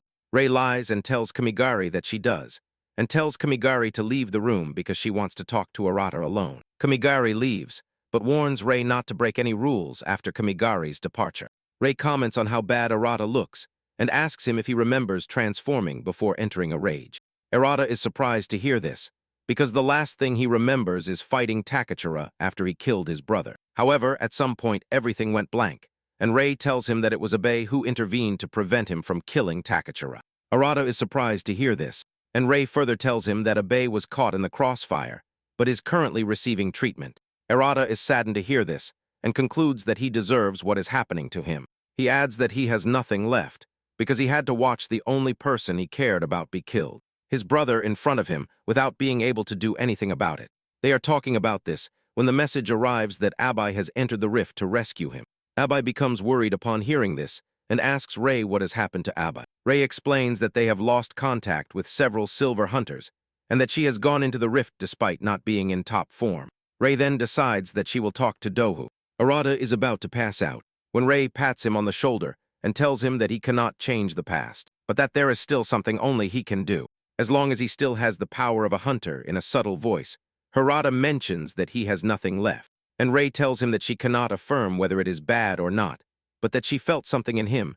Rei frees Arata from his bonds, as she tells him that she trusts his instincts, and that's why she is releasing him at that moment. Kamigari returns to the room and tells Rei that he just found out that she never obtained permission, which means she lied. Kamigari tells Rei that she may be the guild master, but since she lied to protect an offender, she will show no mercy. Kamigari draws his whip as he approaches Rei and tells her that the magnetic field in the area interferes with ability activation.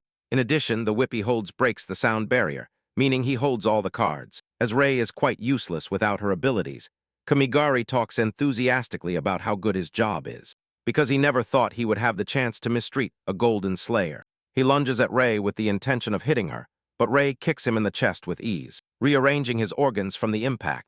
Rei lets the guy know that she will obtain permission when all this is over. Rei receives another message informing her that no one can go to Abe's rescue for the moment. Rei then turns to Arata and tells him that regretting the past will not change anything, but that the choice he makes at this moment will determine who he really is. These words impact Arata so much that he takes a moment to reflect on them. He realizes that he has nothing left, but he still has companions who fought by his side. And for that reason, he decides that he will never lose anyone dear to him again, in a determined voice. Arata tells Rei that he is going to save Abe, and no matter what, Rei is happy to hear this, and tells Arata that they should all come back so they can have a barbecue together later. And Arata then springs into action, trying to find the exit of the building suddenly. He runs into 3 officers who are there to capture him. Arata is confused, as he has no idea what to do in this situation. Before he can find a solution, Ryo appears, mocking Errata and telling him that he came to see how he was after hearing that he had been locked up. Ryo asks Errata what he plans to do now that he's out of jail, and Errata replies that he's going to do what he has to do. Ryo asks if he means his brother, whom he mentioned earlier. Errata says no, he just has to save his companion. Errata tells Ryo that if he can do it, he really doesn't care what happens to him. Ryo is surprised to hear this, and realizes that Errata still has that charisma. Ryo then decides to take full responsibility, and tells the officers not to worry about the errors, because he will keep an eye on him so they can rest assured. He asks them to convey what he told him to Daju. With this, Ryo tells Errata that it's time for them to move. Errata looks at Ryo with admiration and runs after him without hesitation. Moments later, they arrive at the rift and Ryo asks Errata what he meant by his companions being in danger. Errata reveals that several hunters have become unresponsive, and Ryo is surprised that the rift has not closed. Since it is considered a silver-class rift, Errata immediately becomes worried and starts wondering what will happen to Abe. Without hesitation, the two dive into the rift, and upon entering, they realize it is a forest-type rift. However, Ryo realizes that most of the rift has already been cleared, which means that only the boss remains. Errata kneels to put his soot to work, and tells Ryo that he is going to look for it. Ryo is surprised to learn that Errata now has an enemy detection ability, which means he has become quite advanced. Errata is in the middle of this, when a monster lunges at them, but Ryo easily destroys it with a backhand punch imbued with overwhelming firepower. Another monster emerges from the right, targeting Errata. Errata becomes angry because the monsters are interfering with the search, and mercilessly, he finishes it off. Ryo is impressed by this, because it shows that Errata has leveled up since he last saw him. Errata continues his search, and moments later, he notices that he is sensing something strange. Errata urges Ryo to stay alert, and just then, one of the missing silver hunters appears in the distance. Errata is happy to see the woman, because it turns out that one of the hunters is fine, although she appears to be severely injured.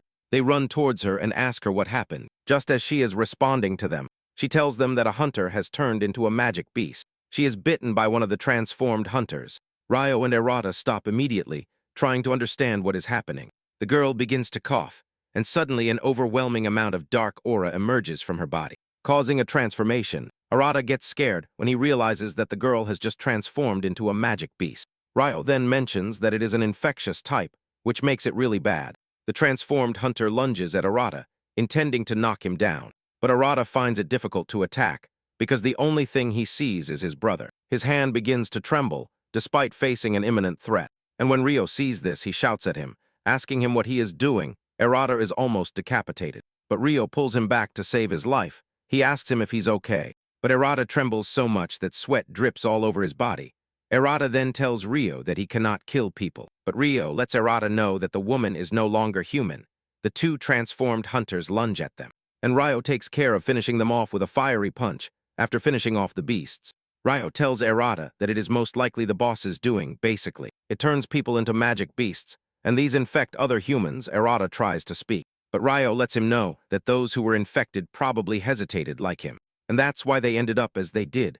Ryo finally realizes why so many hunters were annihilated. With a fiery stance, Ryo tells Errata that it will be catastrophic if one of the infected magic beasts escapes the rift. Ryo assures him that the damage will be greater than anything a cursed soul can cause, so they must defeat them within the rift. At that moment, an overwhelming presence emerges in the distance, and with it comes the boss, which has an ugly head with numerous teeth. At the same time, Abel appears next to them, and Errata's face lights up because he believes Abai is safe. Suddenly, a dark aura emanates from her body, causing her to scream in pain. She falls, and Errata rushes to her side, shouting for someone to use healing magic on Abai. However, Abai lets him know that it's no use, and also apologizes for not being able to protect everyone. It turns out that Abai has been bitten on the arm, which is clearly infected, as it slowly begins to transform. She tells Errata that she is glad to have met him, even if it was for a short time. Then she tells Errata that she will leave the rest to him. Errata screams in horror, and tells Abe not to turn into a magic beast, with the illusion that they can still save her. However, Abe grabs his hands, and tells him that from now on he should start trusting himself. Abe encourages Errata, telling him that she is absolutely sure that he can become a great slayer who will save many people. After saying this, Abai collapses to the ground, and her words echo in Errata's head, causing him so much emotional pain that he screams in pain. And Ryo turns to tell him that everyone who was bitten has turned. At that moment, the boss charges at Ryo, but he manages to block the attack with his arms. On the other hand, Arata watches in horror as Abe transforms, wondering why the transformation doesn't stop. Even though it seems that Abe is already dead, Arita, being who he is, begins to rack his brain because he believes there must be a way to stop the transformation. He is in the middle of this process of reflection.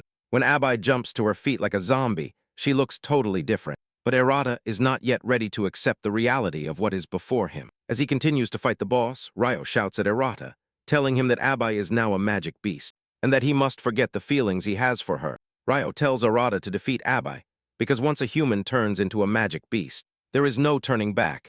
Just as Ryo said, Abe lunges at Arata intending to hit him. Arata tries to defend himself but finds it difficult, and instead of fighting, he jumps backward to dodge Abe's blow. Arata tells Ryo fearfully that he has no way to fight Abe, and Ryo decides to leave the boss so he can defeat Abe himself. However, Arata blocks him and tells Ryo that Abe is the only companion he has, so he hesitates to fight her or kill her. Ryo shouts at him, telling him to fight because he will die if he gets close to Abe. Ryo lets him know that Abe is no longer human, but Arata doesn't want to believe it. They are in the middle of this argument when the boss appears behind them, intending to take advantage of the distraction to trap them.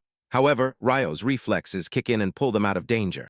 Ryo fights the boss again, while Arata continues to whimper and say that he is not prepared to lose anyone again. He begins to think about everything he can do to prevent the situation from becoming serious. Suddenly, he remembers the new ability, vassalization, which he acquired earlier, since it is an ability to resurrect a deceased being and control it.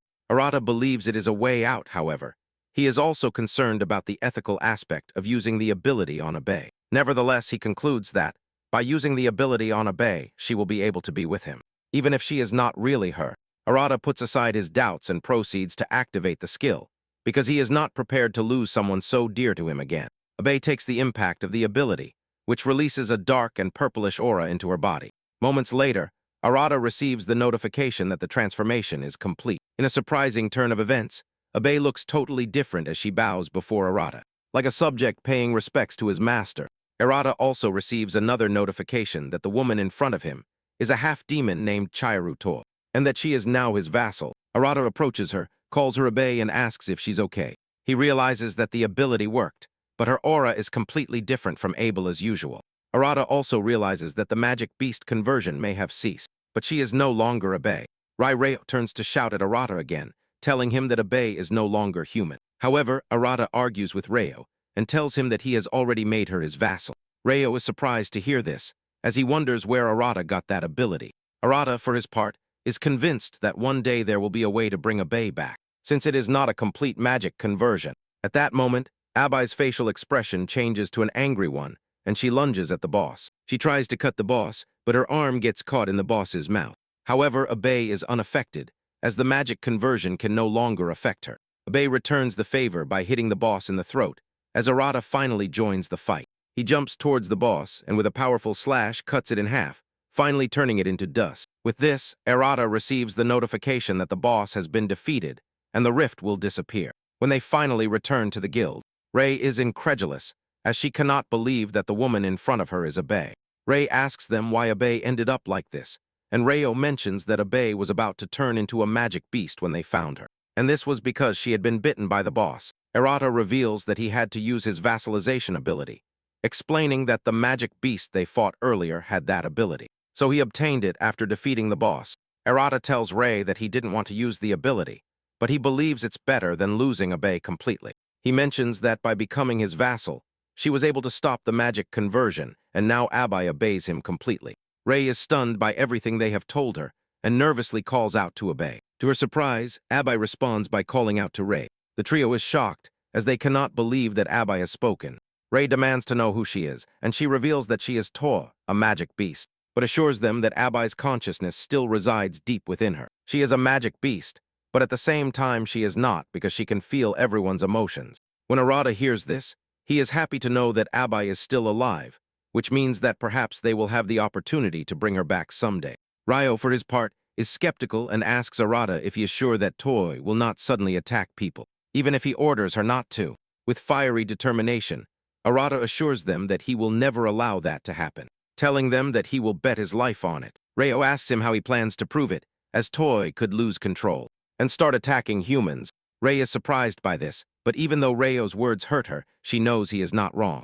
Arata then turns to Toa to give her an order, telling her to play with the cat that is sitting in a corner of the room. Without thinking twice, Toa excitedly approaches the cat and begins to pet it. Rei is impressed by this, and instead of seeing Toa, all she sees is Abela petting the cat. Not even Reio can believe that a cat is calm in front of a magic beast. Reio concludes that what they are witnessing is not just obedience to an order, but proof that Abe is still kind inside. And that is why she does not attack humans. Toy then picks up the cat and approaches Reio, who is startled. He tells Toy that he knows she is safe, but he is still not comfortable. Rei immediately realizes that Reio is afraid of cats, but he tries to deny it. Arata and Toy end up laughing at the guy for acting like a tough guy, but being afraid to touch a harmless cat. Rei asks Arata if he can take care of Toy, assuring Arata that she will take care of the association. Without hesitation, Arata assures Rei that he can keep Toy. Deep down, Arata knows that they will need Toy's strength in the future, so they must maintain a good relationship with her. Arata then turns to Toy and tells her that he wants her to start supporting him in battle. Toy responds excitedly, assuring Arata that, as his vassal, he can fully rely on her. Elsewhere, the association is detecting massive geomagnetic fluctuations in several areas, which points to the fact that a large-scale rift is approaching. Moments later, Dohu receives the report about it and orders a code 0 to all guilds.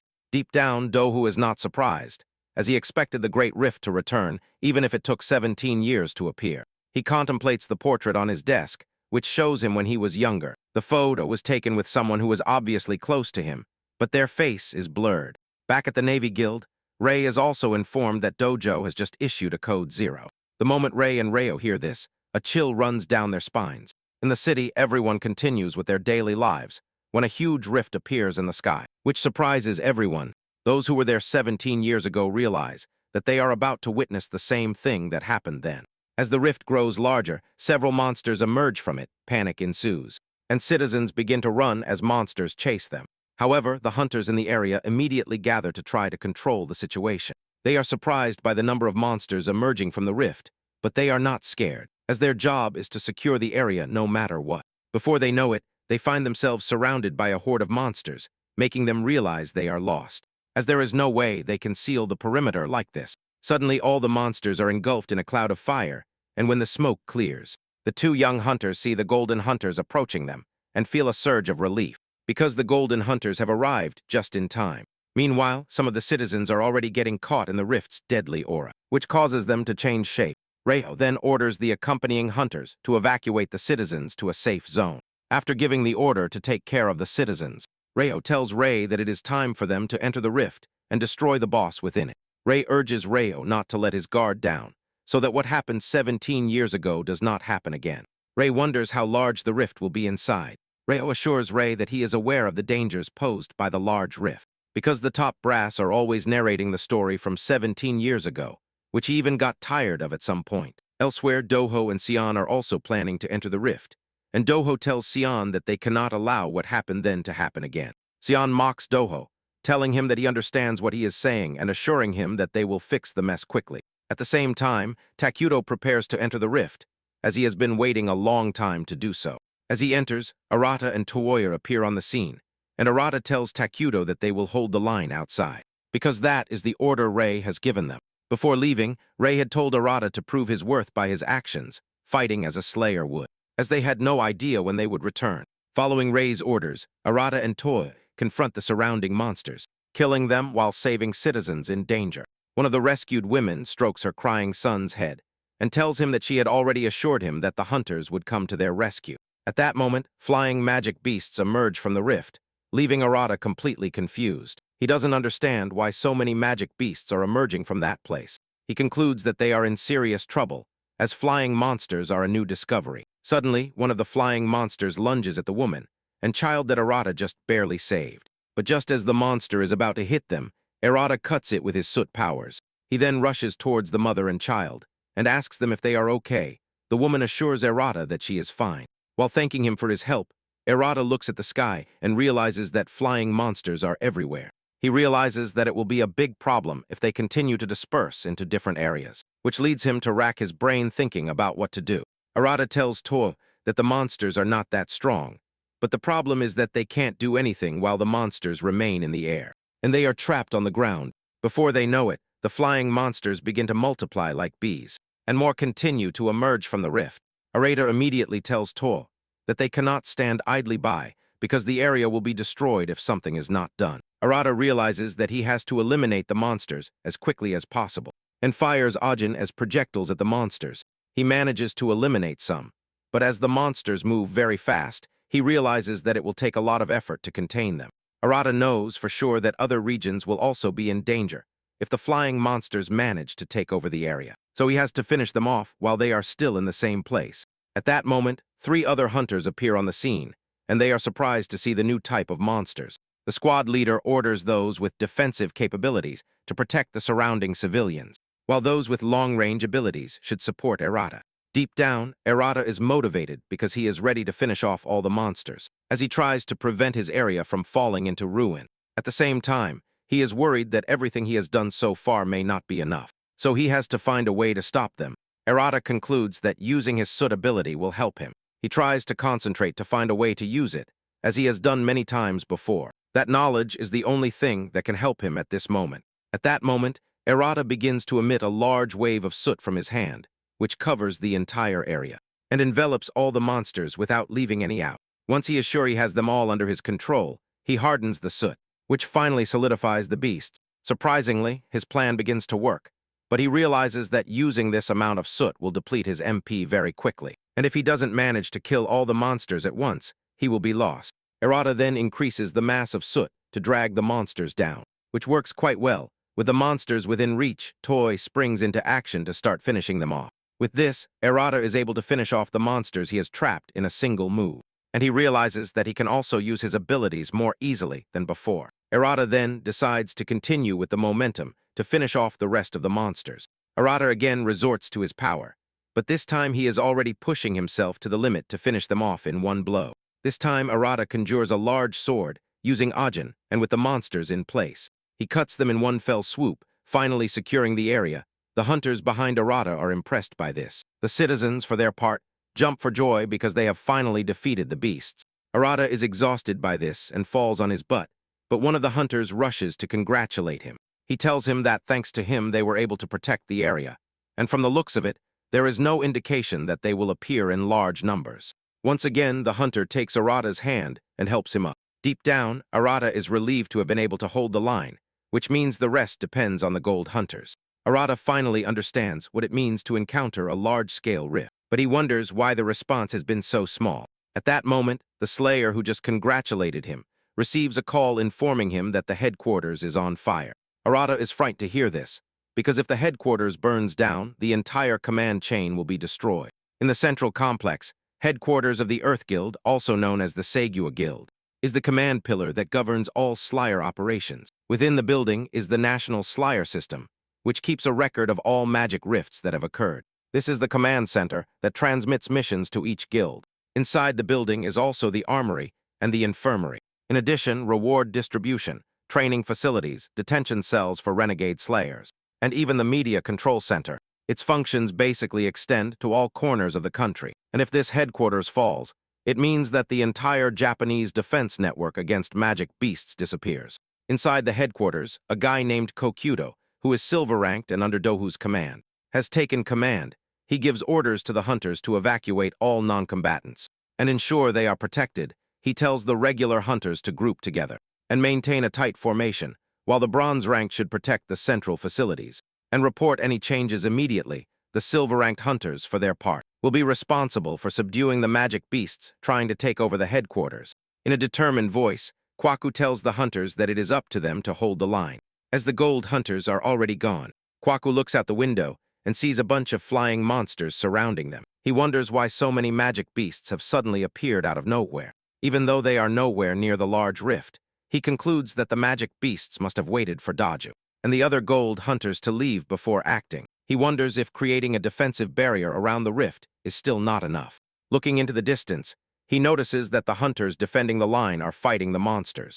And as if that weren't enough, the hunters left in the building are raiders, which means they are not made for defense, but for assault. At that moment, Koku receives the news that the infirmary is on fire, which surprises him, because he cannot believe that magic beasts have already reached the infirmary. Without hesitation, He heads to the infirmary while telling the Slayer next to him to gather information about everything so they can get a clear idea of what is happening. On the way to the infirmary, Koku is worried about not living up to the task assigned to him by Doho, as he has left him in charge of the association before leaving. Upon reaching the infirmary, Kwaku realizes that it is full of magic beasts that have destroyed the area. One of the magic beasts launches a fire attack at him, but he jumps to dodge it. With anger in his voice, Kwaku tells the beast that they are not allowed to roam freely in the headquarters. He realizes that the fire attribute beasts and the wind attribute beasts are working together by using the flames as cover. Since wind is their weak attribute, Kwaku wonders if eliminating the fire-type beast is the right way to proceed. At that moment, Arata and Toll appear on the scene and seeing how things have turned out. Arata confirms that the headquarters is indeed on fire. Although he did not want to come to the headquarters, he realizes that he has no other choice at this moment. Arata then turns to Kwaku and tells him that he is going to put out the flames so that he can deal with the monsters. Kwaku is angry because a hunter has appeared out of nowhere to give him orders. At that moment, he looks closer and realizes that Arata is the irregular who escaped. He can also feel the magic beast aura from Toyo's body. Arata ignores Koku's complaints and unleashes his soot to put out the fire. Boku is surprised to see Arata put out the fire with a single blast. Although Arata is an irregular slayer, Koku decides to work with him. Meanwhile, one of the monsters lunges at Arata, but Koku's power comes into play and petrifies the monster with his power. Koku mocks the monster, telling it that it just acquired another artifact for his collection. Koku then places his hand on the ground and pulls out a terrifying spear.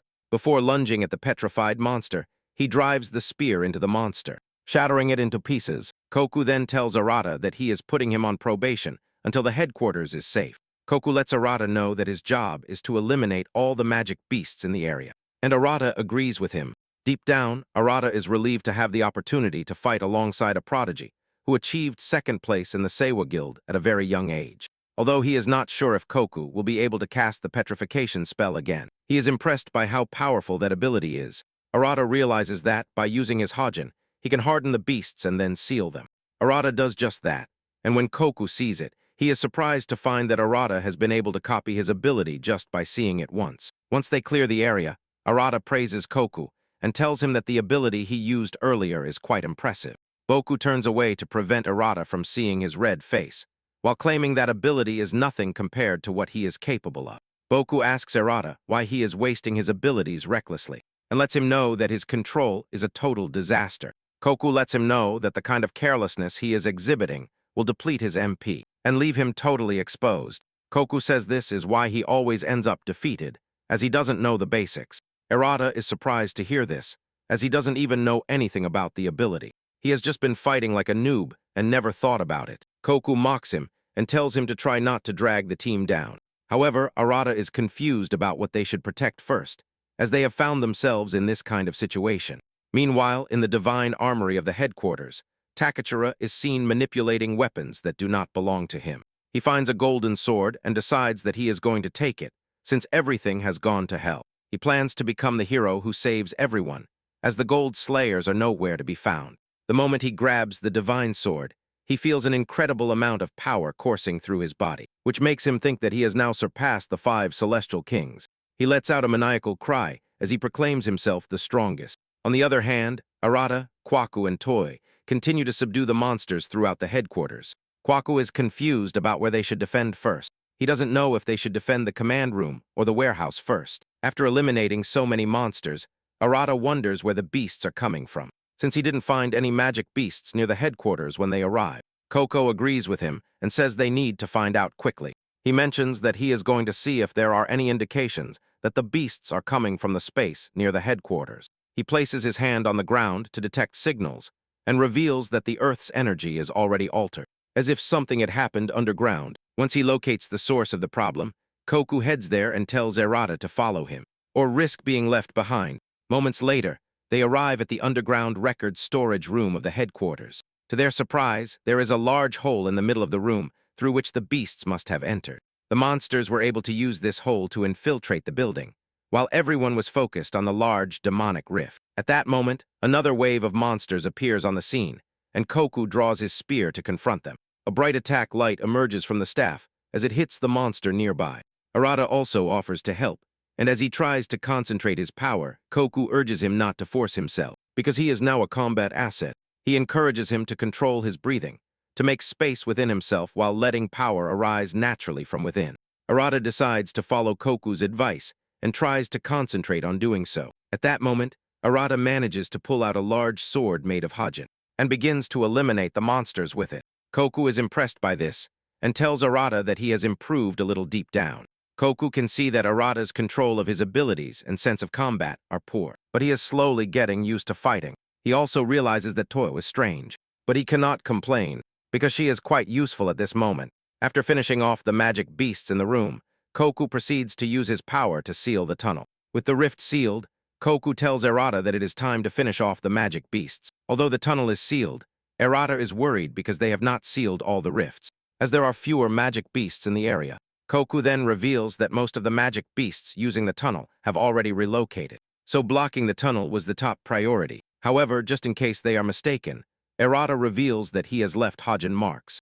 His Ojin soon spreads everywhere, and Arata tells Koku that he senses a strong presence of magic beasts above them. And Arata suggests that they go upstairs, because the feeling they have is unnatural. He lets them know that the highest concentration of magic beasts is in the open space above them. Koku is surprised to hear this, and tells them that it could be the training facilities.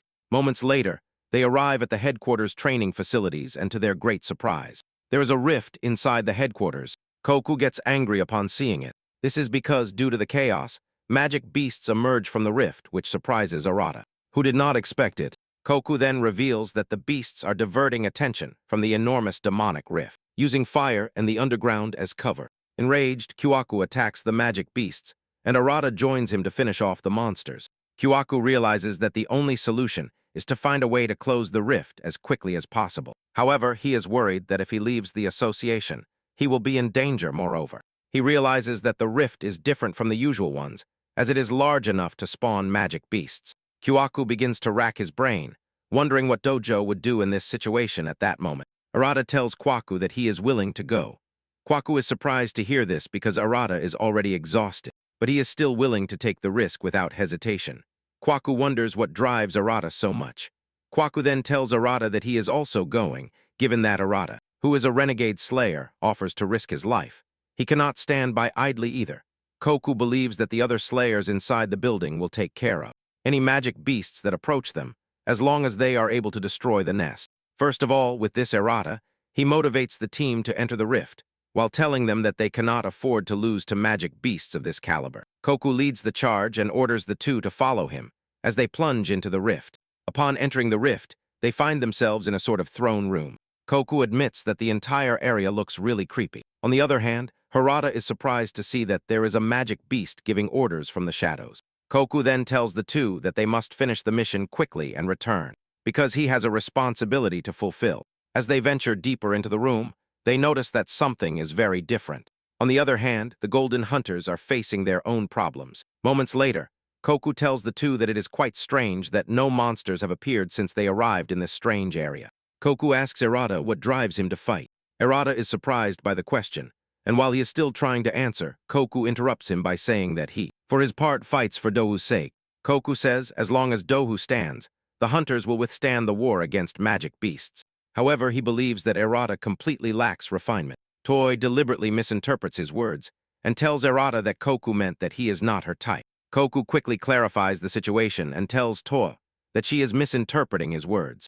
Koku tells Toy to watch Dohu when he fights and begins to admire him, saying that he commands his power like a river and that his seasonal technique wastes nothing.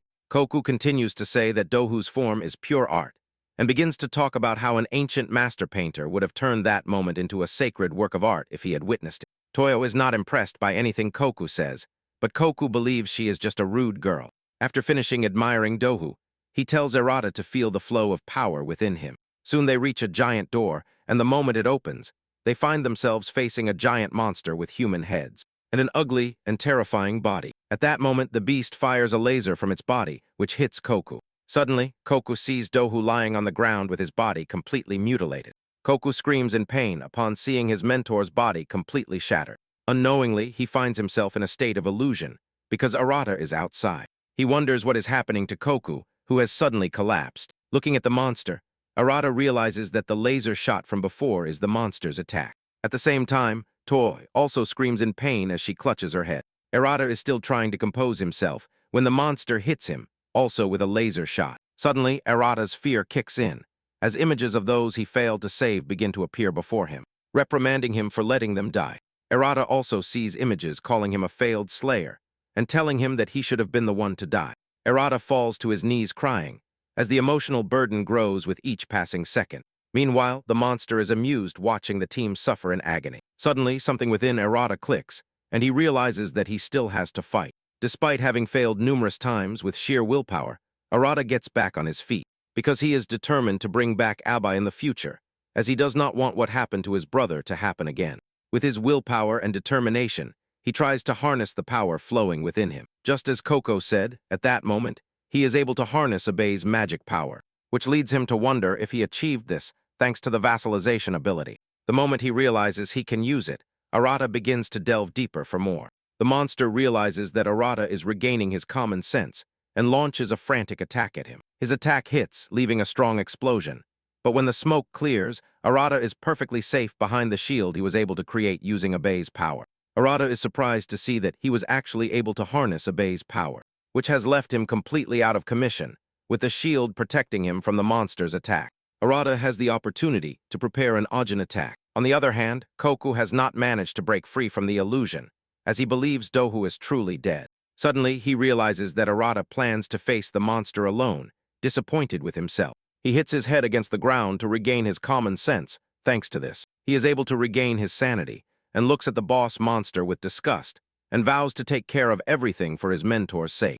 At that moment, the monster fires laser beams at Arata, but he is able to block them all thanks to the shield. The monster is angry because everything he does is repelled by the shield. Suddenly, Arata senses danger behind him, and when he turns around, he realizes that a part of the monster has separated from the main body. This separated part is now coming after him, but just as the clone is about to cut Arata down, Toy's voice echoes in the room, telling the monster that it has overestimated itself by creating clones of itself too quickly, which has caused its illusion to fade. The clone trying to reach Arata is impaled by Toy's sharp claws, who looks absolutely imposing, as Toy regains her senses and prepares to join the fight. Arata turns to Koku to see how he is. Unbeknownst to them, Koku has recovered and is enraged. He activates his ultimate ability, the Stone Gargado, which is a giant armor. Koku's armor rises above the boss monster and its various clones. With a powerful punch, Koku eliminates 4 clones at once, unleashing a huge wave of power from his body. Even Arata is impressed by this, and finally understands how powerful Koku is. Koku also looks absolutely menacing, as if he is undergoing a personality change. Suddenly, the boss monster tries to attack Arata from behind, but Arata senses it and jumps away before it can hit him. The boss monster ends up smashing the ground, and Arata takes the opportunity to attack it. However, his attack fails to pierce the monster's head. Koku sees this and tells Arata to stay alert while refining his magic power. Arata is confused by what Koku means when he tells him to refine his magic power, and Koku knows that Arata's journey will end in that very room if he cannot break through his limit. Following Koku's swords, Arata closes his eyes to concentrate and is able to overcome distractions. In the end, Arata imbues his Hajin sword with eternal power, turning its blade into the bright mist sword with the new empowered sword. Arata lunges at the monster, and in the blink of an eye, cuts it in half, defeating it definitively. Breathing heavily, he turns to look at Toy and Koku. Toyo is shocked, while Koku has the look of a proud father on his face. He praises Arata and tells him that he has just earned a passing grade, exhausted by his last attack. Arata collapses to the ground, and Toyo rushes to him to see how he is. Koku, for his part, realizes that Arata's power is equal to that of those who awaken a golden ore, and this makes him wonder why Arata is doing what he is doing. Later, they return to the headquarters and eliminate the monsters, thus protecting the association's headquarters. As the headquarters is now safe, Koku deduces that the next thing is the large-scale fissure. Meanwhile, in the rift, Daju and Sion are trying to locate the boss in the Great Forest. Sion complains about how dirty the place is, and that her clothes are already getting dirty. Daju mocks her and tells her that's what she gets for dressing so indecently. But Sion doesn't really care. In fact, she unleashes her anger on the surroundings, unleashing a powerful explosion to clear a convenient path for them. Dohu cannot believe how dramatic the young woman is. He recalls that 17 years ago, the boundary between the world and the magic rift became dangerously thin. which basically brought it to the brink of collapse. Countless lives were lost as magic beasts poured out of the Great Rift. Doohoo remembers that they arrived a little late then, but he is determined not to repeat the same mistake this time. However, he is worried that something will go wrong, because the silence in the rift should not be like this. Sion tells him that the monsters are probably preparing an ambush, and he agrees, urging Sion not to let her guard down. Moments later, they arrive at a large tree from which they sense strange energies, indicating that they have reached the correct location. Sion is relieved to have reached the correct location, which saves them the trouble of tracking the beasts. With their observation, they realize that the monsters found in the tree are probably high-ranking. Sion talks about how eager she is to finish everything and go home. Sitting in the tree are the fake twins. They are Sala of the white wings and Varuna of the black wings, and they look menacing. They are Ranka beasts.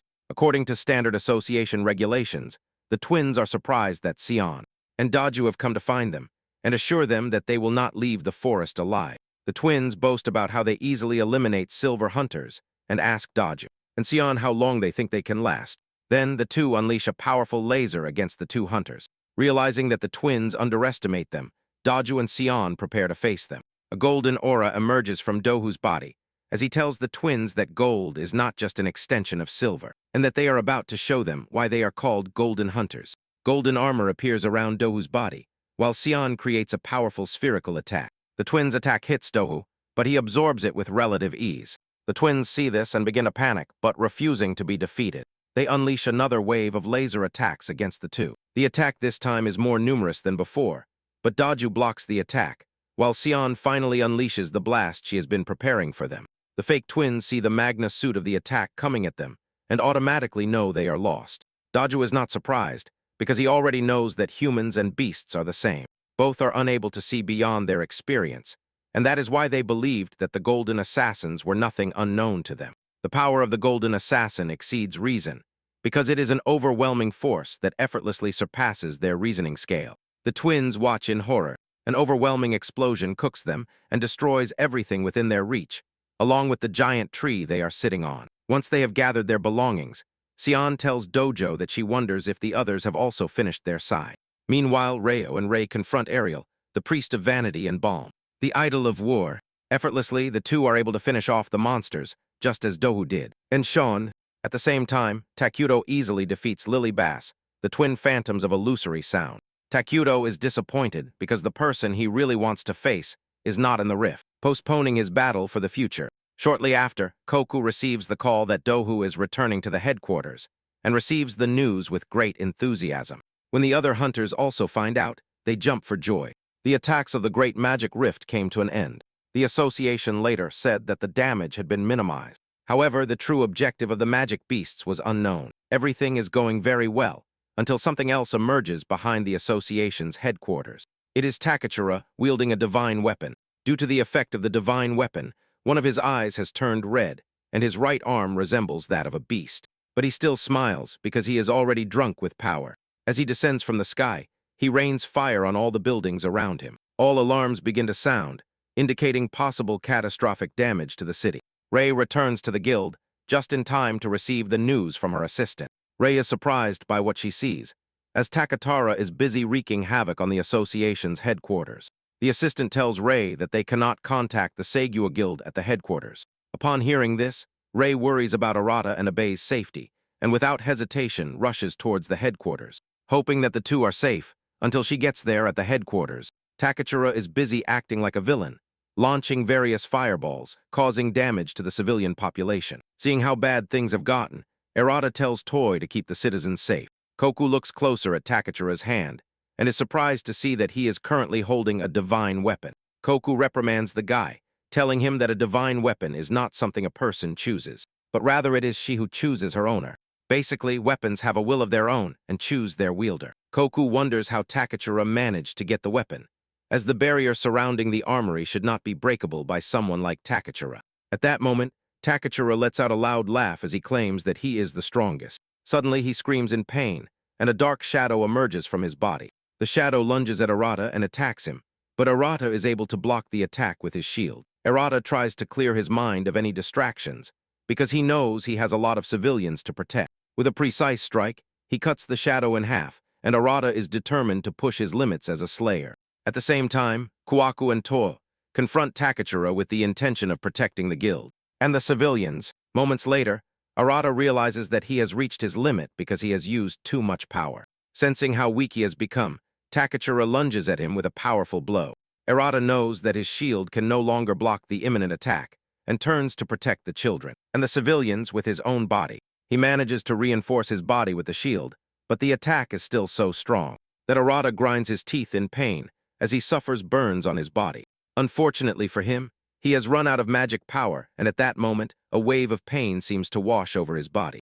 Toi is also using everything she has to protect the civilians, while Kyuako can barely cope with the monsters, just to live up to his reputation as the number 2 of the Seigyo Guild.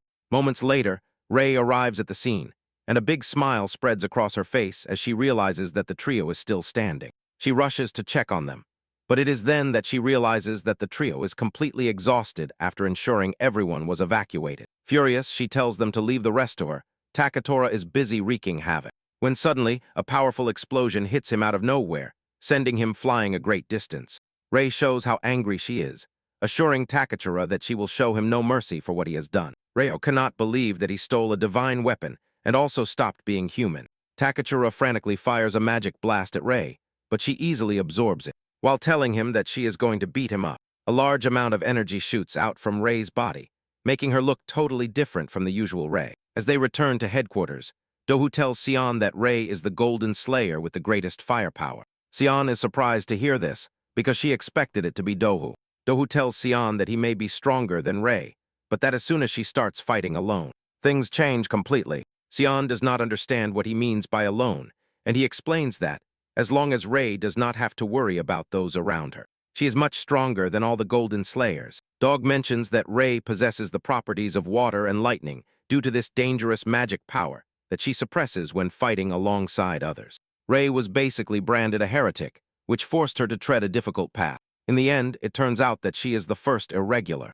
Back on the battlefield, Koku suddenly regains consciousness, and when he looks into the distance, he sees Takachura and Rei facing off. Rei soon realizes that Koku is awake, and she lets out a sigh of relief. She is impressed that Koku is so good at adapting power to his body.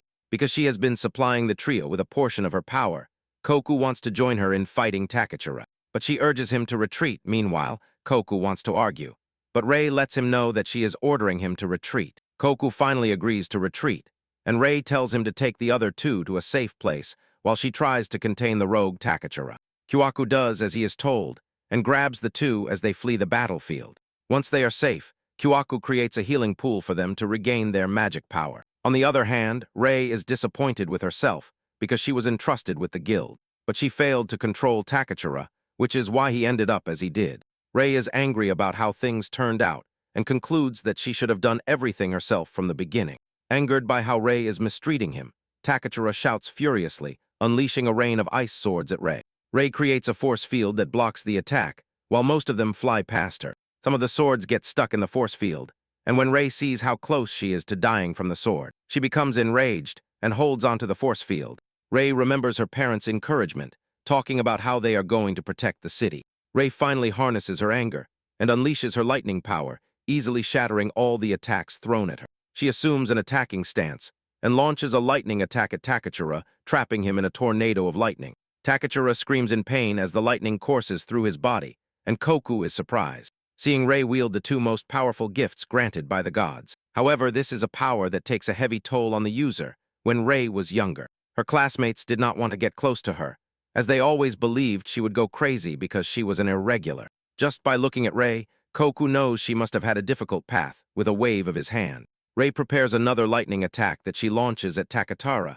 He screams in horror as the lightning pierces his body, but Rei continues to punish him, throwing him into the air like a tornado. Koku is terrified to see this, because this only shows how incredible Rei's power is. Angered by being tossed around, Takatara lunges at Rei, intending to turn the battle into a close-quarters fight. However, Rei easily dodges his attack and grabs his deformed hand and tells him to forget the idea of surpassing her in hand-to-hand combat. Rei then prepares a lightning attack with her right fist, and Takachura watches in fear. As the punch hits him very hard, this unleashes a huge shockwave, and Takachura is sent flying a great distance. Takachura crashes to the ground but still tries to get up, and Rei is surprised to see this. She realizes that the divine weapon is no joke, but even with the danger in front of her, she concludes that she has to do it all by herself. She remembers holding her mother's body in her hands, while blaming herself for all the pain her loved ones had felt. As Takachura is trying to remain stubborn, Rei tells him that she is going to finish him off. At that moment, Kwaku notices that the water on the ground is moving, which makes him wonder what is happening. As he prepares to fire the powerful shot, he knows he will be vulnerable for a while, but at the same time he has no choice but to use it, while hoping that Takachura does not die. At that moment, Rei fires a powerful, nuclear-like lightning bolt. With no possibility of escape, Takatara is hit, triggering a nuclear explosion that hits Takatora very hard. Kwaku is surprised to see this, because he cannot believe that he just witnessed Rei fire a hydrogen bomb with pinpoint accuracy. After this, Rei finally descends to the ground, and just as she expected, she falls to her knees exhausted. Kwaku rushes to see how she is, but she manages to get to her feet, and assures Kwaku that she is fine, although she looks totally exhausted. At that moment, she looks into the distance, and she sees the people celebrating their victory over Takachura. This brings a smile to her face, and just as she continues to think about going home to have a barbecue, because she has worked too hard, a sword pierces her through the back. She screams in pain and surprise as she turns to look at her attacker. It turns out to be Takachura, whom they believed dead. Rei collapses to the ground with blood gushing from her mouth and a hole in her chest. Waku rushes to Rei, fearing that she is about to die. Rei, for her part, is disappointed with herself because she let her guard down by underestimating his strength. And that is why she is lying on the ground. Rei believes she is going to die, but she believes she has given her all. With tears streaming down her face, Takatara begins to laugh maniacally as he tells Rei that she belongs to him. He raises his sword, intending to behead Rei, but Abai appears out of nowhere and grabs his hand. Rei coughs up blood as she scolds Abai for putting herself in danger. However, she lets Rei know that she is not alone. Annoyed, Takachura swats Abai away, and when the hunters in the area see this, they all unite with the sole intention of protecting Rei, who has fought very hard. Rei watches as everyone risks their lives to protect her, because they believe she is the only hope they have. Rei wishes they would just run away, because she doesn't want anyone to die. Because of her again, Koku kneels beside Rei to try to heal her with his power as she slowly fades. She wishes someone would appear to help her. Takatora is having fun when Arata suddenly appears out of nowhere and grabs him by the head. In the blink of an eye, Takatora finds himself flying a great distance, and when he lands, a ton of swords made of soot pierce his body. However, Takatora's pride blinds him so much that he believes Arata is no match for him. Arata simply unleashes another wave of attacks at him, leaving a strong explosion, which knocks Teratora to the ground, as Arata tells him to shut his mouth. Arata looks totally different, with a horn growing on his head, and his appearance surprises Rei. Takachura watches in horror, trying to understand why Arata looks different. Minutes earlier, Arata had heard a voice in his head, and suddenly found himself in a strange space. Arata is disappointed with himself for losing consciousness to Takatara's attacks. At that moment, he sees a chained man, and the moment the man realizes that Rei can finally see him and hear him, he lets out a laugh. Frightened, Arata draws his sword and demands to know who he is. The guy tells Arata to calm down, while revealing that his real name is Rignews, and assures Rei that he is going to tell him why he granted him the power he is currently using. Instead of listening to what the guy has to say, Arata simply cuts him in half. Rignews cannot believe how impulsive Arata is, and Arata shouts at him to get him out of the strange space he is in. Rignews tells Arata that the sword he is using and the power he is wielding are his because he gave them to him.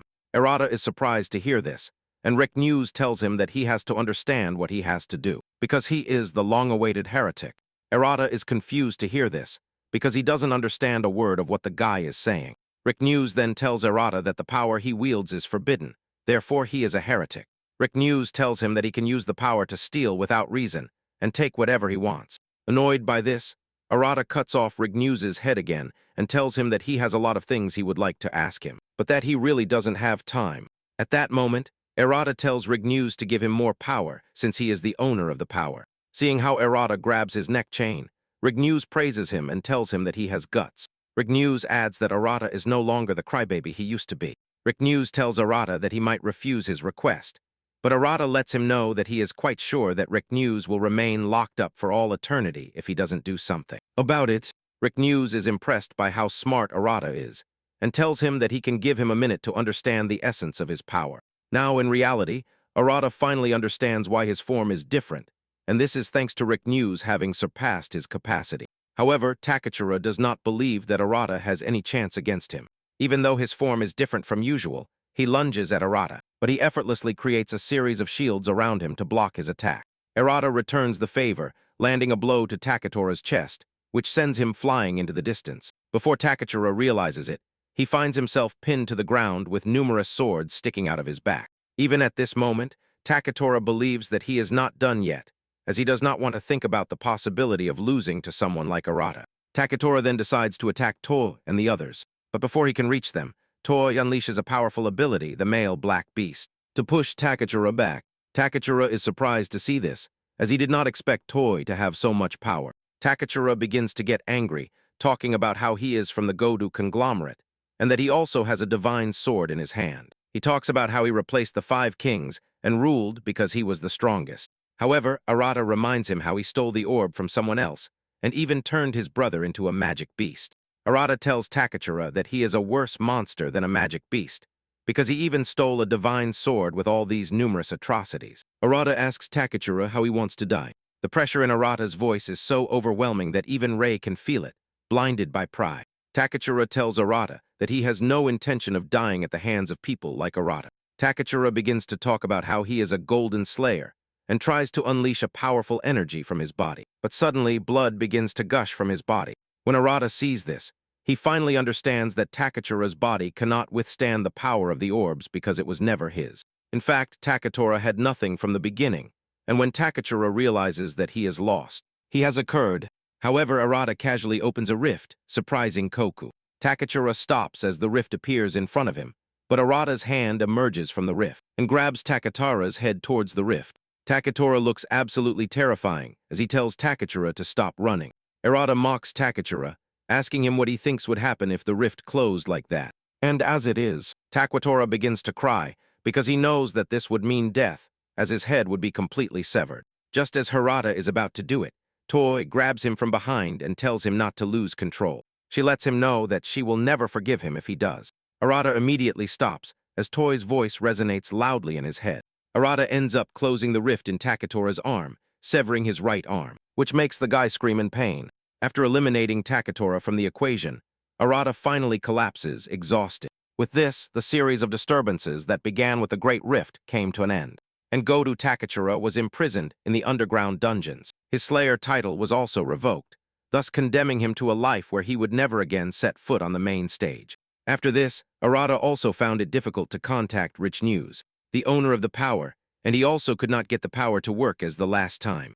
Arata had a lot to ask, but despite all this, he had a more important problem to consider, which was his hearing before the Irregular Treatment Council, in which he was asked to step forward to answer for his case. Dohu lets him know that the council cannot overlook his violation of the commandments and his escape from the underground cell. Taking all this into account, Dohu tells Arata that they will decide his fate. Beside him stands To, who is wearing a gag that covers her mouth. Sitting in the hearing are the Golden Slayers and other hunters who are members of the council. Dohu talks about how Arata's power went so far that it even created a small magic rift, and he believes that such a commotion could escalate into a great calamity, which could lead the hunters to ruin. Therefore, Daju tells the hunters present in the room that he would like to hear their opinions on the matter. Rei is the first to stand up and tells those present that the commotion is her responsibility. As the supervision falls on her, she also adds that they would not have been able to stop Takachura without Arata. Reo supports her, saying that Arata may be an Axel, but thanks to him they were able to defeat heaps of monsters. He adds that he has fought alongside Arata in the past, and is quite sure he knows him well enough. He intervenes in the conversation, and says that they cannot ignore the whole situation surrounding Arata, even if they do not really know the origin of his power. He suggests that they simply keep Arata under close surveillance. Hidohu asks Sion if she has anything to add to the case. Sion finally speaks, and says she is surprised that Arata fought without getting paid, which makes her wonder why he is a hunter in the first place. Dohu cannot believe that this is all Sion has to contribute, and sighs before moving past her. Arata intervenes and says that perhaps he does not understand his power, and that it is obvious that he went crazy, but he assures them that he would do it again if he had the chance. At that moment, one of the conservators stands up to shout at Arata not to mess with them. The man talks about how absurd Arata's entire existence is, and even the fact that he now has a magic beast as a subordinate. He talks about how irregular hunters have caused many disasters in the past. Rero is not surprised to hear this, as the conservators are known as orb fundamentalists. However, Dohu has no choice but to listen to them, as they have considerable influence.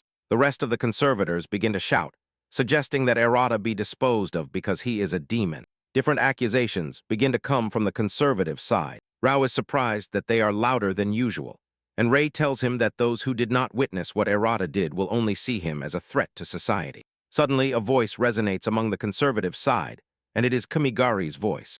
He tells his colleagues to shut their mouths, and everyone is surprised to see this. As he is the leader of the conservatives, Kumigari finally states his opinion, affirming that it is true that Arata conspired with the Naval Guild Master to escape from the cell. It even possesses unknown power.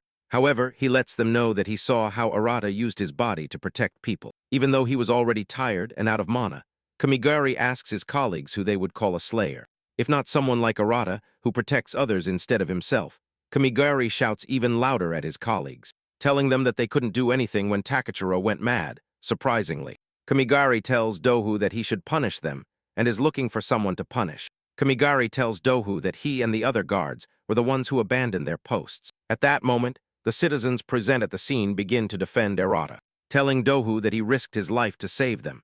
They talk about how Arata fought desperately during the assault on the association, despite being bleeding and battered, and they urge Dohu to recognize Arata because he is a true slayer as he fought for the citizens. After hearing everything they have to say, Dohu tells them that he will accept the answer that everyone has given. As there are no objections, Dohu proceeds to appoint Herrera as an official rank Bronze Slayer.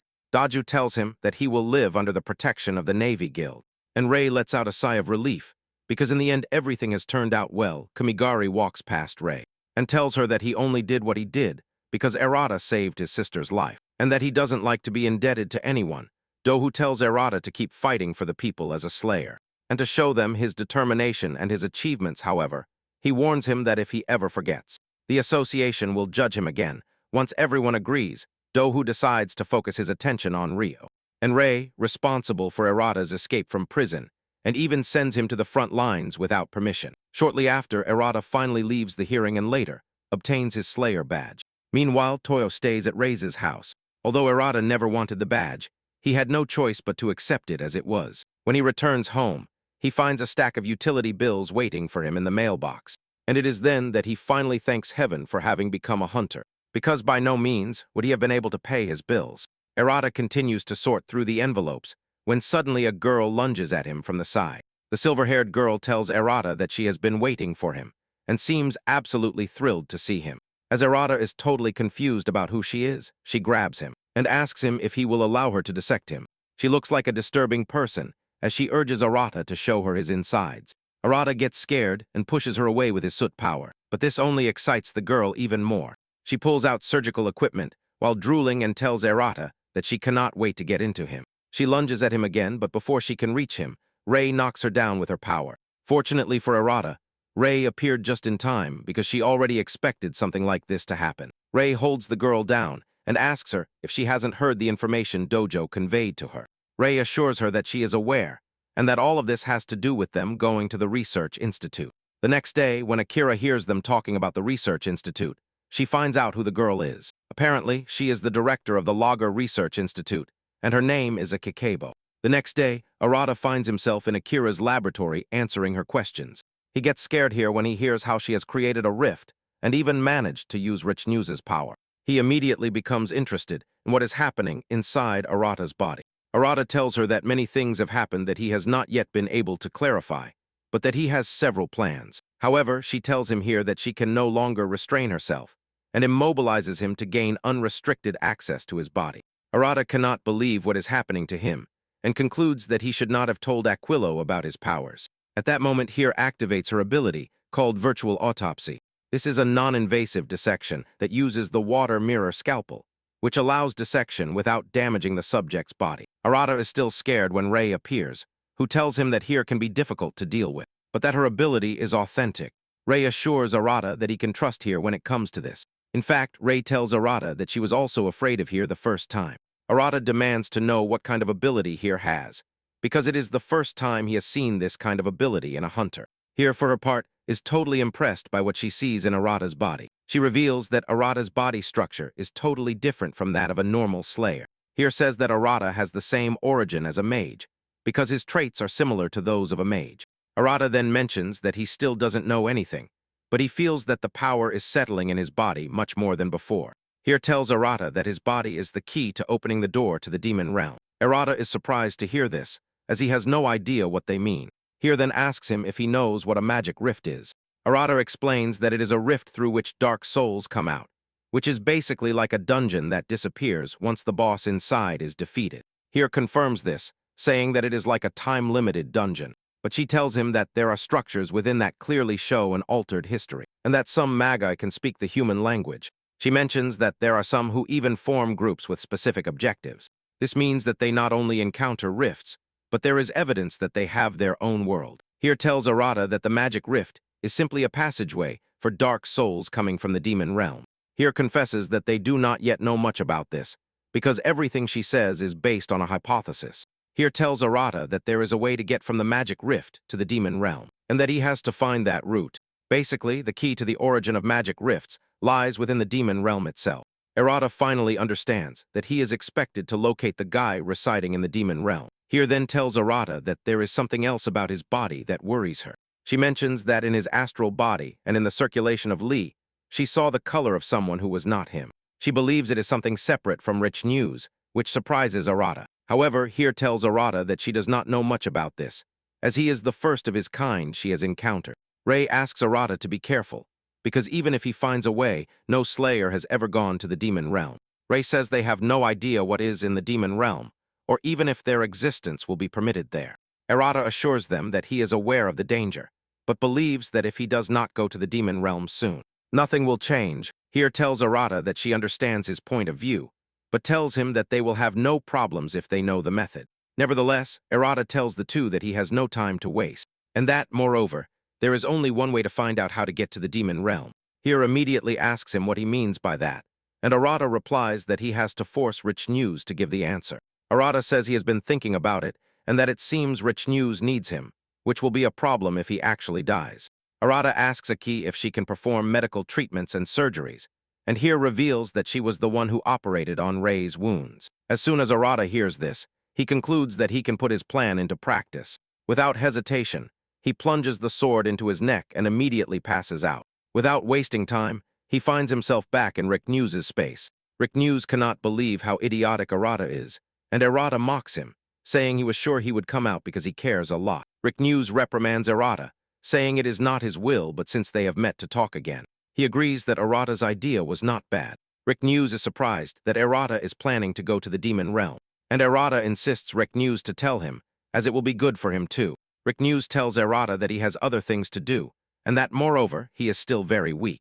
Arata does not understand what he means when he says he has other things to do, and Rick News tells him that he cannot tell him because he has a restriction, although he tells Arata that he will by no means let a weakling like him go to the demon realm.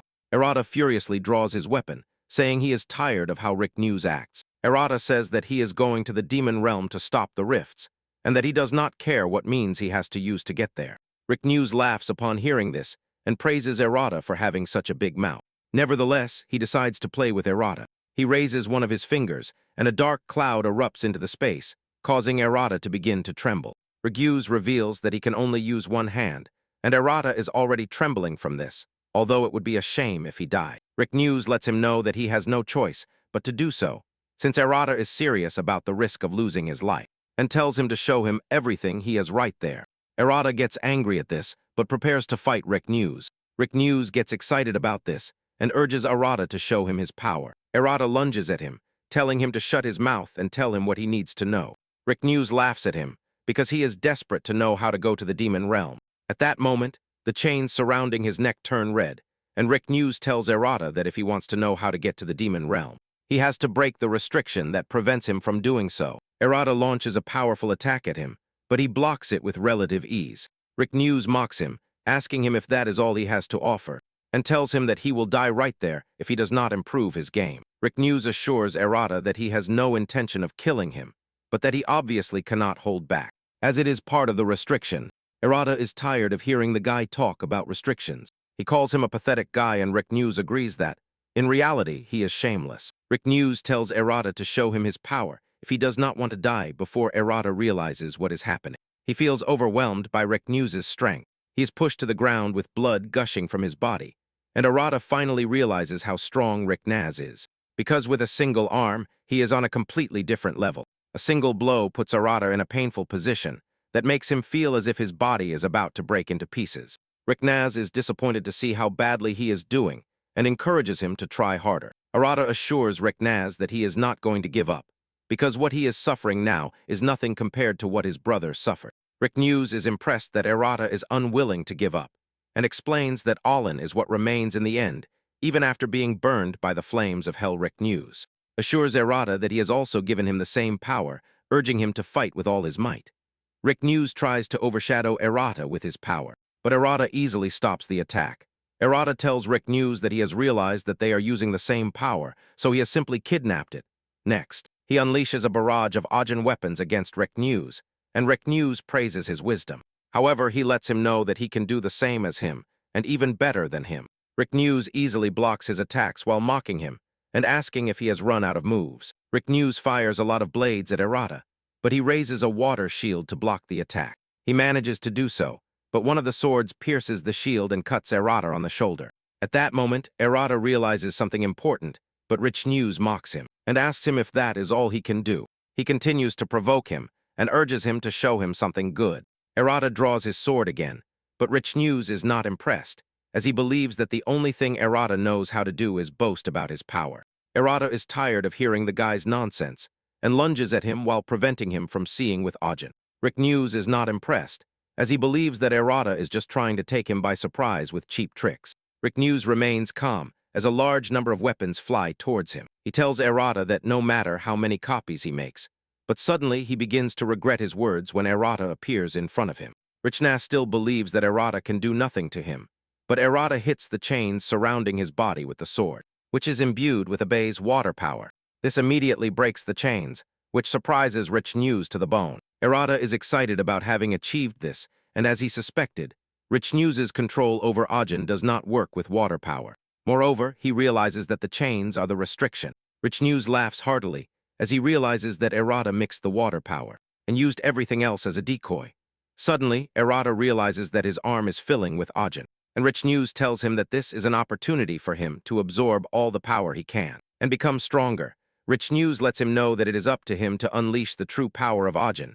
Meanwhile, outside, Hir has finished repairing the damaged tissue of Araf's neck, and now they just wait for Rei to wake up. She is already worried because several hours have passed. Suddenly, Arata comes back to life, screaming as if he had seen a ghost. Rei rushes to see how he is, but he bravely tells her that he is fine and that his wounds do not even hurt. He is about to continue talking when Rei slaps him in the mouth. Hir is surprised, and Arata is stunned by Rei's sudden action. Rei shouts at him, telling him to stop acting as if no one would be sad if he died. Moreover, she lets him know that Abe could die if he also passed away. Arata realizes that Rei is doing it out of concern for him, and apologizes for being so insensitive. Rei tells Arata not to worry her like that again, as he is a member of her guild. Arata agrees to behave, but suddenly, the cheek Rei slapped him on begins to hurt, and he is forced to scream in pain. Rei indifferently tells Arata that he must never think that her slap is a normal slap. Nevertheless, Arata is happy to inform the two that he has obtained the information he wanted from Riknew. Shortly after, Arata and Rei rejoin the other Golden Hunters to tell them the information they have obtained from Riknew. Reo is skeptical about the whole affair and asks the group if they can really trust Rigyu's words, since she sees no reason why he would bother to tell them such a big secret. Arata tells them that Riknew is not lying, and Rei backs him up, saying that she does not know how Arata managed to extract the information from Riknew, but that Arata put himself in danger to discover the secret. Takuto, for his part, is tired of the suspense and asks them what the method is. Arata finally speaks and reveals that the path to the demon realm is to defeat the boss within an S-rank magic rift. After defeating the boss, he is expected to create a rift of his own and use it to cross to the other side. Takuto is truly impressed by this, as he has always been interested in Arata's powers.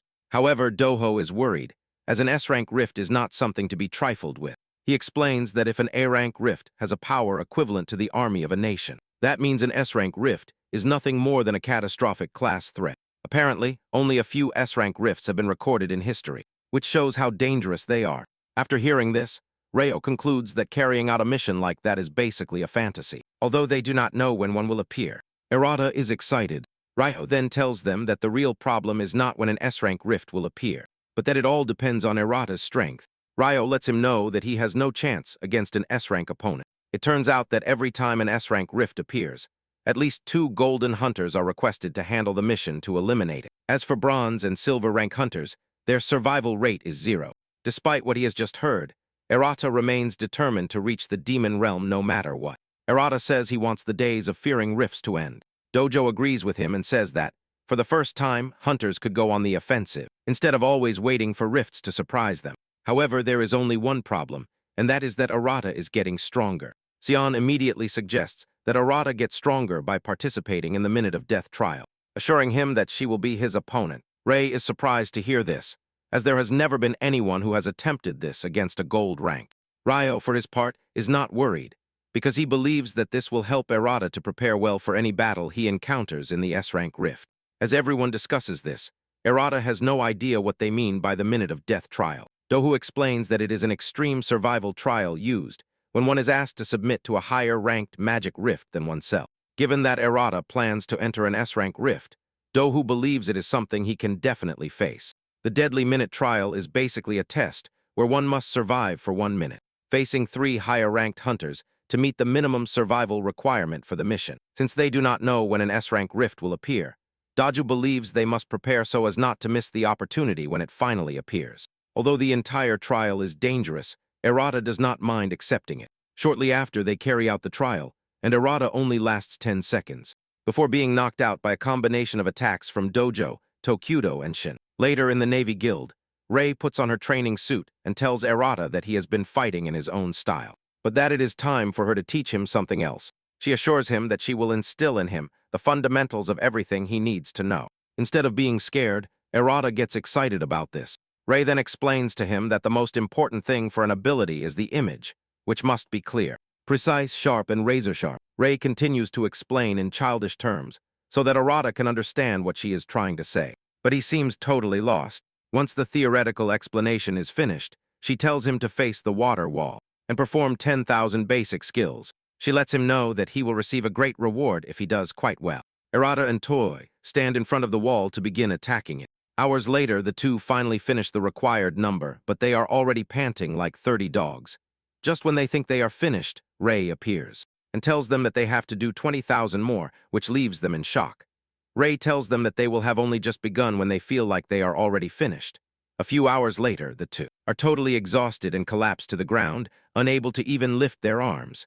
Suddenly, the water wall collapses, forcing Erata to react quickly to knock down the water. Erata is surprised that he is still able to activate an ability out of pure reflex, even though he thought he was totally exhausted. Rei is impressed by this and explains that what he just did is what decides life or death. Later, Erata heads to the Lion Flam Guild.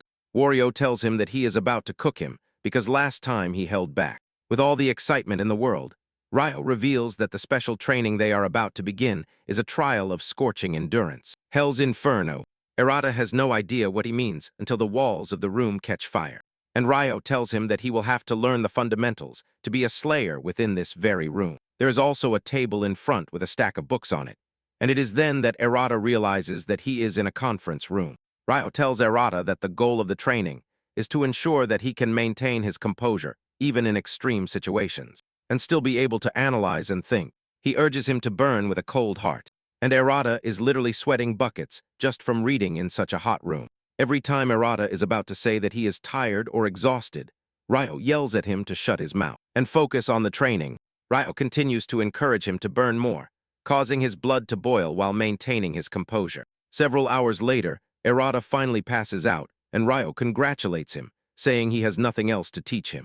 Ryo believes that Erata has finally acquired clear thinking and fiery composure in extreme conditions. Erata, sweating like a goat, cannot believe that this is all the training he received. Just one day before the new Minute of Death trial, Erata is seen training in the forest. Meanwhile, a suspicious, shadowy figure watches him. The next day, Erata appears at the field where he is to undergo the trial, and Doju informs him that he will not be allowed to escort them to the S-rank rift if he fails the trial. At that moment, the new trial begins, and Erata takes the first step by lunging at the trio. He knows that in the last trial he only lasted a few seconds, but this time he is determined to give it his all. He unleashes a huge wave of soot to reduce visibility, and Takuto realizes that he is trying to force them to be careful not to shoot each other by friendly fire. After firing a blast to clear the soot in front of him, Takuto realizes that Arata has set a double trap for them. Tokudo finds himself trapped in a muddy area, which leaves him impressed. Dohu, on the other hand, has gone on the offensive, as he tries to defeat Arata with his ability. However, Dohu used this same ability last time, and this time he is already prepared. With little effort, he is able to counter the ability, and when Dohu sees this, he is impressed and surprised at the same time. This basically shows how quickly Harada adapts to what he sees and fights. As Arata is in the air, Sehen believes it will be easy to defeat him and launches a lightning wave at him, which causes a large explosion. However, when the explosion dissipates, they realize that what has been hit is a mannequin, and not the real Idata. Arata remains in the air, thinking about how he is going to use everything he has been taught up to that point. With the trio in his sights, Arata activates a skill burst cannon and launches a Hajin cannon at the trio. Takuto is impressed by Arata's momentum, but believes this is his end. The trio unleashes their abilities at the same time, causing a huge explosion. At that moment, they have just reached the 42 mark in the trial, and Reo believes it is a great improvement. But it is still a failure. In the end, however, everyone is in shock when the explosion dissipates, and instead of seeing Aretha charred, what they see is a rift in the air. When they realize what is happening, Aretha has appeared behind them. His right arm glows with a dark color due to Jim, like that of a demon, and he is sweating from having exceeded his limits. It turns out that the training he received from both Rei and Reo worked well. Just as he is about to rest, the trio lunges at him at the same time, intending to finish him off. But Arata easily disappears this time, using another rift.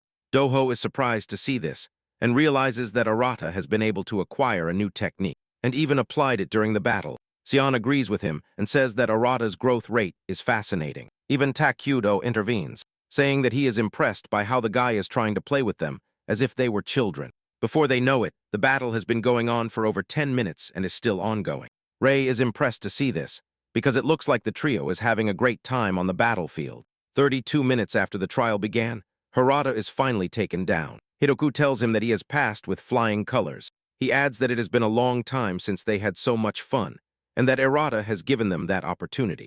Harada responds with a fist bump, because he is happy that he is finally going to the demon realm. However, Sion urges him not to be too confident, because letting his guard down is frowned upon. Suddenly, the strange, shadowy figure from the previous day appears on Harada's shoulders. This surprises everyone, because they have no idea what this creature is. Ryo concludes that he can no longer be surprised, because his ability still has much to show them. Later, Arata heads to the Lager Research Institute, where Akile recalls the residue that someone left inside him. Akile says that the small, shadowy figure is the residue, and that it took form thanks to her power. Arata confesses that every time he looks at the little one, he feels a sense of tranquility and calm. Akile says that the little one has just been born, but she is quite sure that it will grow and change. She then suggests that Arata name the creature, and he decides to call it Piggy. Once all this is resolved, Rei suggests that they go out to have fun to his surprise. All their acquaintances, including the Golden Slayers, are present at the fun party. Reo tells Arata that they are celebrating the party to celebrate his passing the exam. Sion soon joins the conversation, acting very sweetly with Arata as she asks him if he would like to be with her as an older sister. However, Rei quickly ruins any plans she has by getting between them. Rei tells Sion that she cannot be considered an older sister at her age, but Sion replies, reminding Rei that she was the brazen one who hugged Arata in public. The tension continues between the two, while the others have fun. Later, Dohu tells Arata that they must decide who will accompany him to the S-rank rift. When he finally appears, he lets him know that only one person will be able to follow him. As he is the one risking his life, he will also be the one to choose who accompanies him to the S-rank rift. Without wasting time, the Golden Slayers begin to tempt Arata to choose them. Sion urges him to choose her so she can act as his older sister, while Ryo reminds him of all the favors he has done for him. Even Dohu and Rei do not lag behind when it comes to trying to convince him to choose them. Arata then tells them that he has already made a decision, and without hesitation, tells them who he wants as a companion. After the party, everyone heads home, and Arata thanks Rei for inviting him. Rei tells him that it was quite easy, as after all, everyone was interested in him. Arata confesses that being surrounded by everyone made him feel like he finally had a family of his own. He mentions that his brother was the only family he had. Now he has decided that he must be stronger to protect the people who are important to him. Moments later, Erata reminds Rei that she is going in the wrong direction, and no one can blame her, since she has a very bad sense of direction. With this, Erata passed the trial, and the following weeks were spent waiting for an S-rank rift to appear. But unbeknownst to them, something interesting happened in Takatara's cell. He received an invitation from a strange individual from the demon realm months later. Finally, an S-rank magic rift appears, and Erata finally has the opportunity he was waiting for. Dohu tells Erata that everyone is counting on him to achieve it, as he stands in front of the rift. Ready to enter, Tokudo appears and tells Erata to do his best not to die. From the interaction between the two, it seems that Tokudo is his escort into the S-rank magic rift. He did not receive the blessing of light, nor did he become the chosen hero with a golden aura. The only thing he obtained was Ojin, that which remains after the fire, and which everyone usually considers simple residue. However, Ojin is what survives even hell, and therein lies its true strength. Erata does not seek fame or titles, nor the recognition of the guilds, because he only has one goal, to bring his brother back from the place from which no one returns. But the path to the demon realm goes through an S-rank rift, a catastrophe in which even golden slayers enter in pairs and do not always come out alive. He is weaker than them, less experienced and still considered an irregular, but he possesses something that many have lost, the determination of someone who has already lost everything, and who no longer fears burning. The real question is not whether he will have enough strength, but what will happen when his soot is no longer a simple attribute, and becomes something much darker and more dangerous. Before him opens the S-rank hell, and this time he does not enter as a victim of fate, but as someone who has decided never to lose anyone ever again. Subscribe to the channel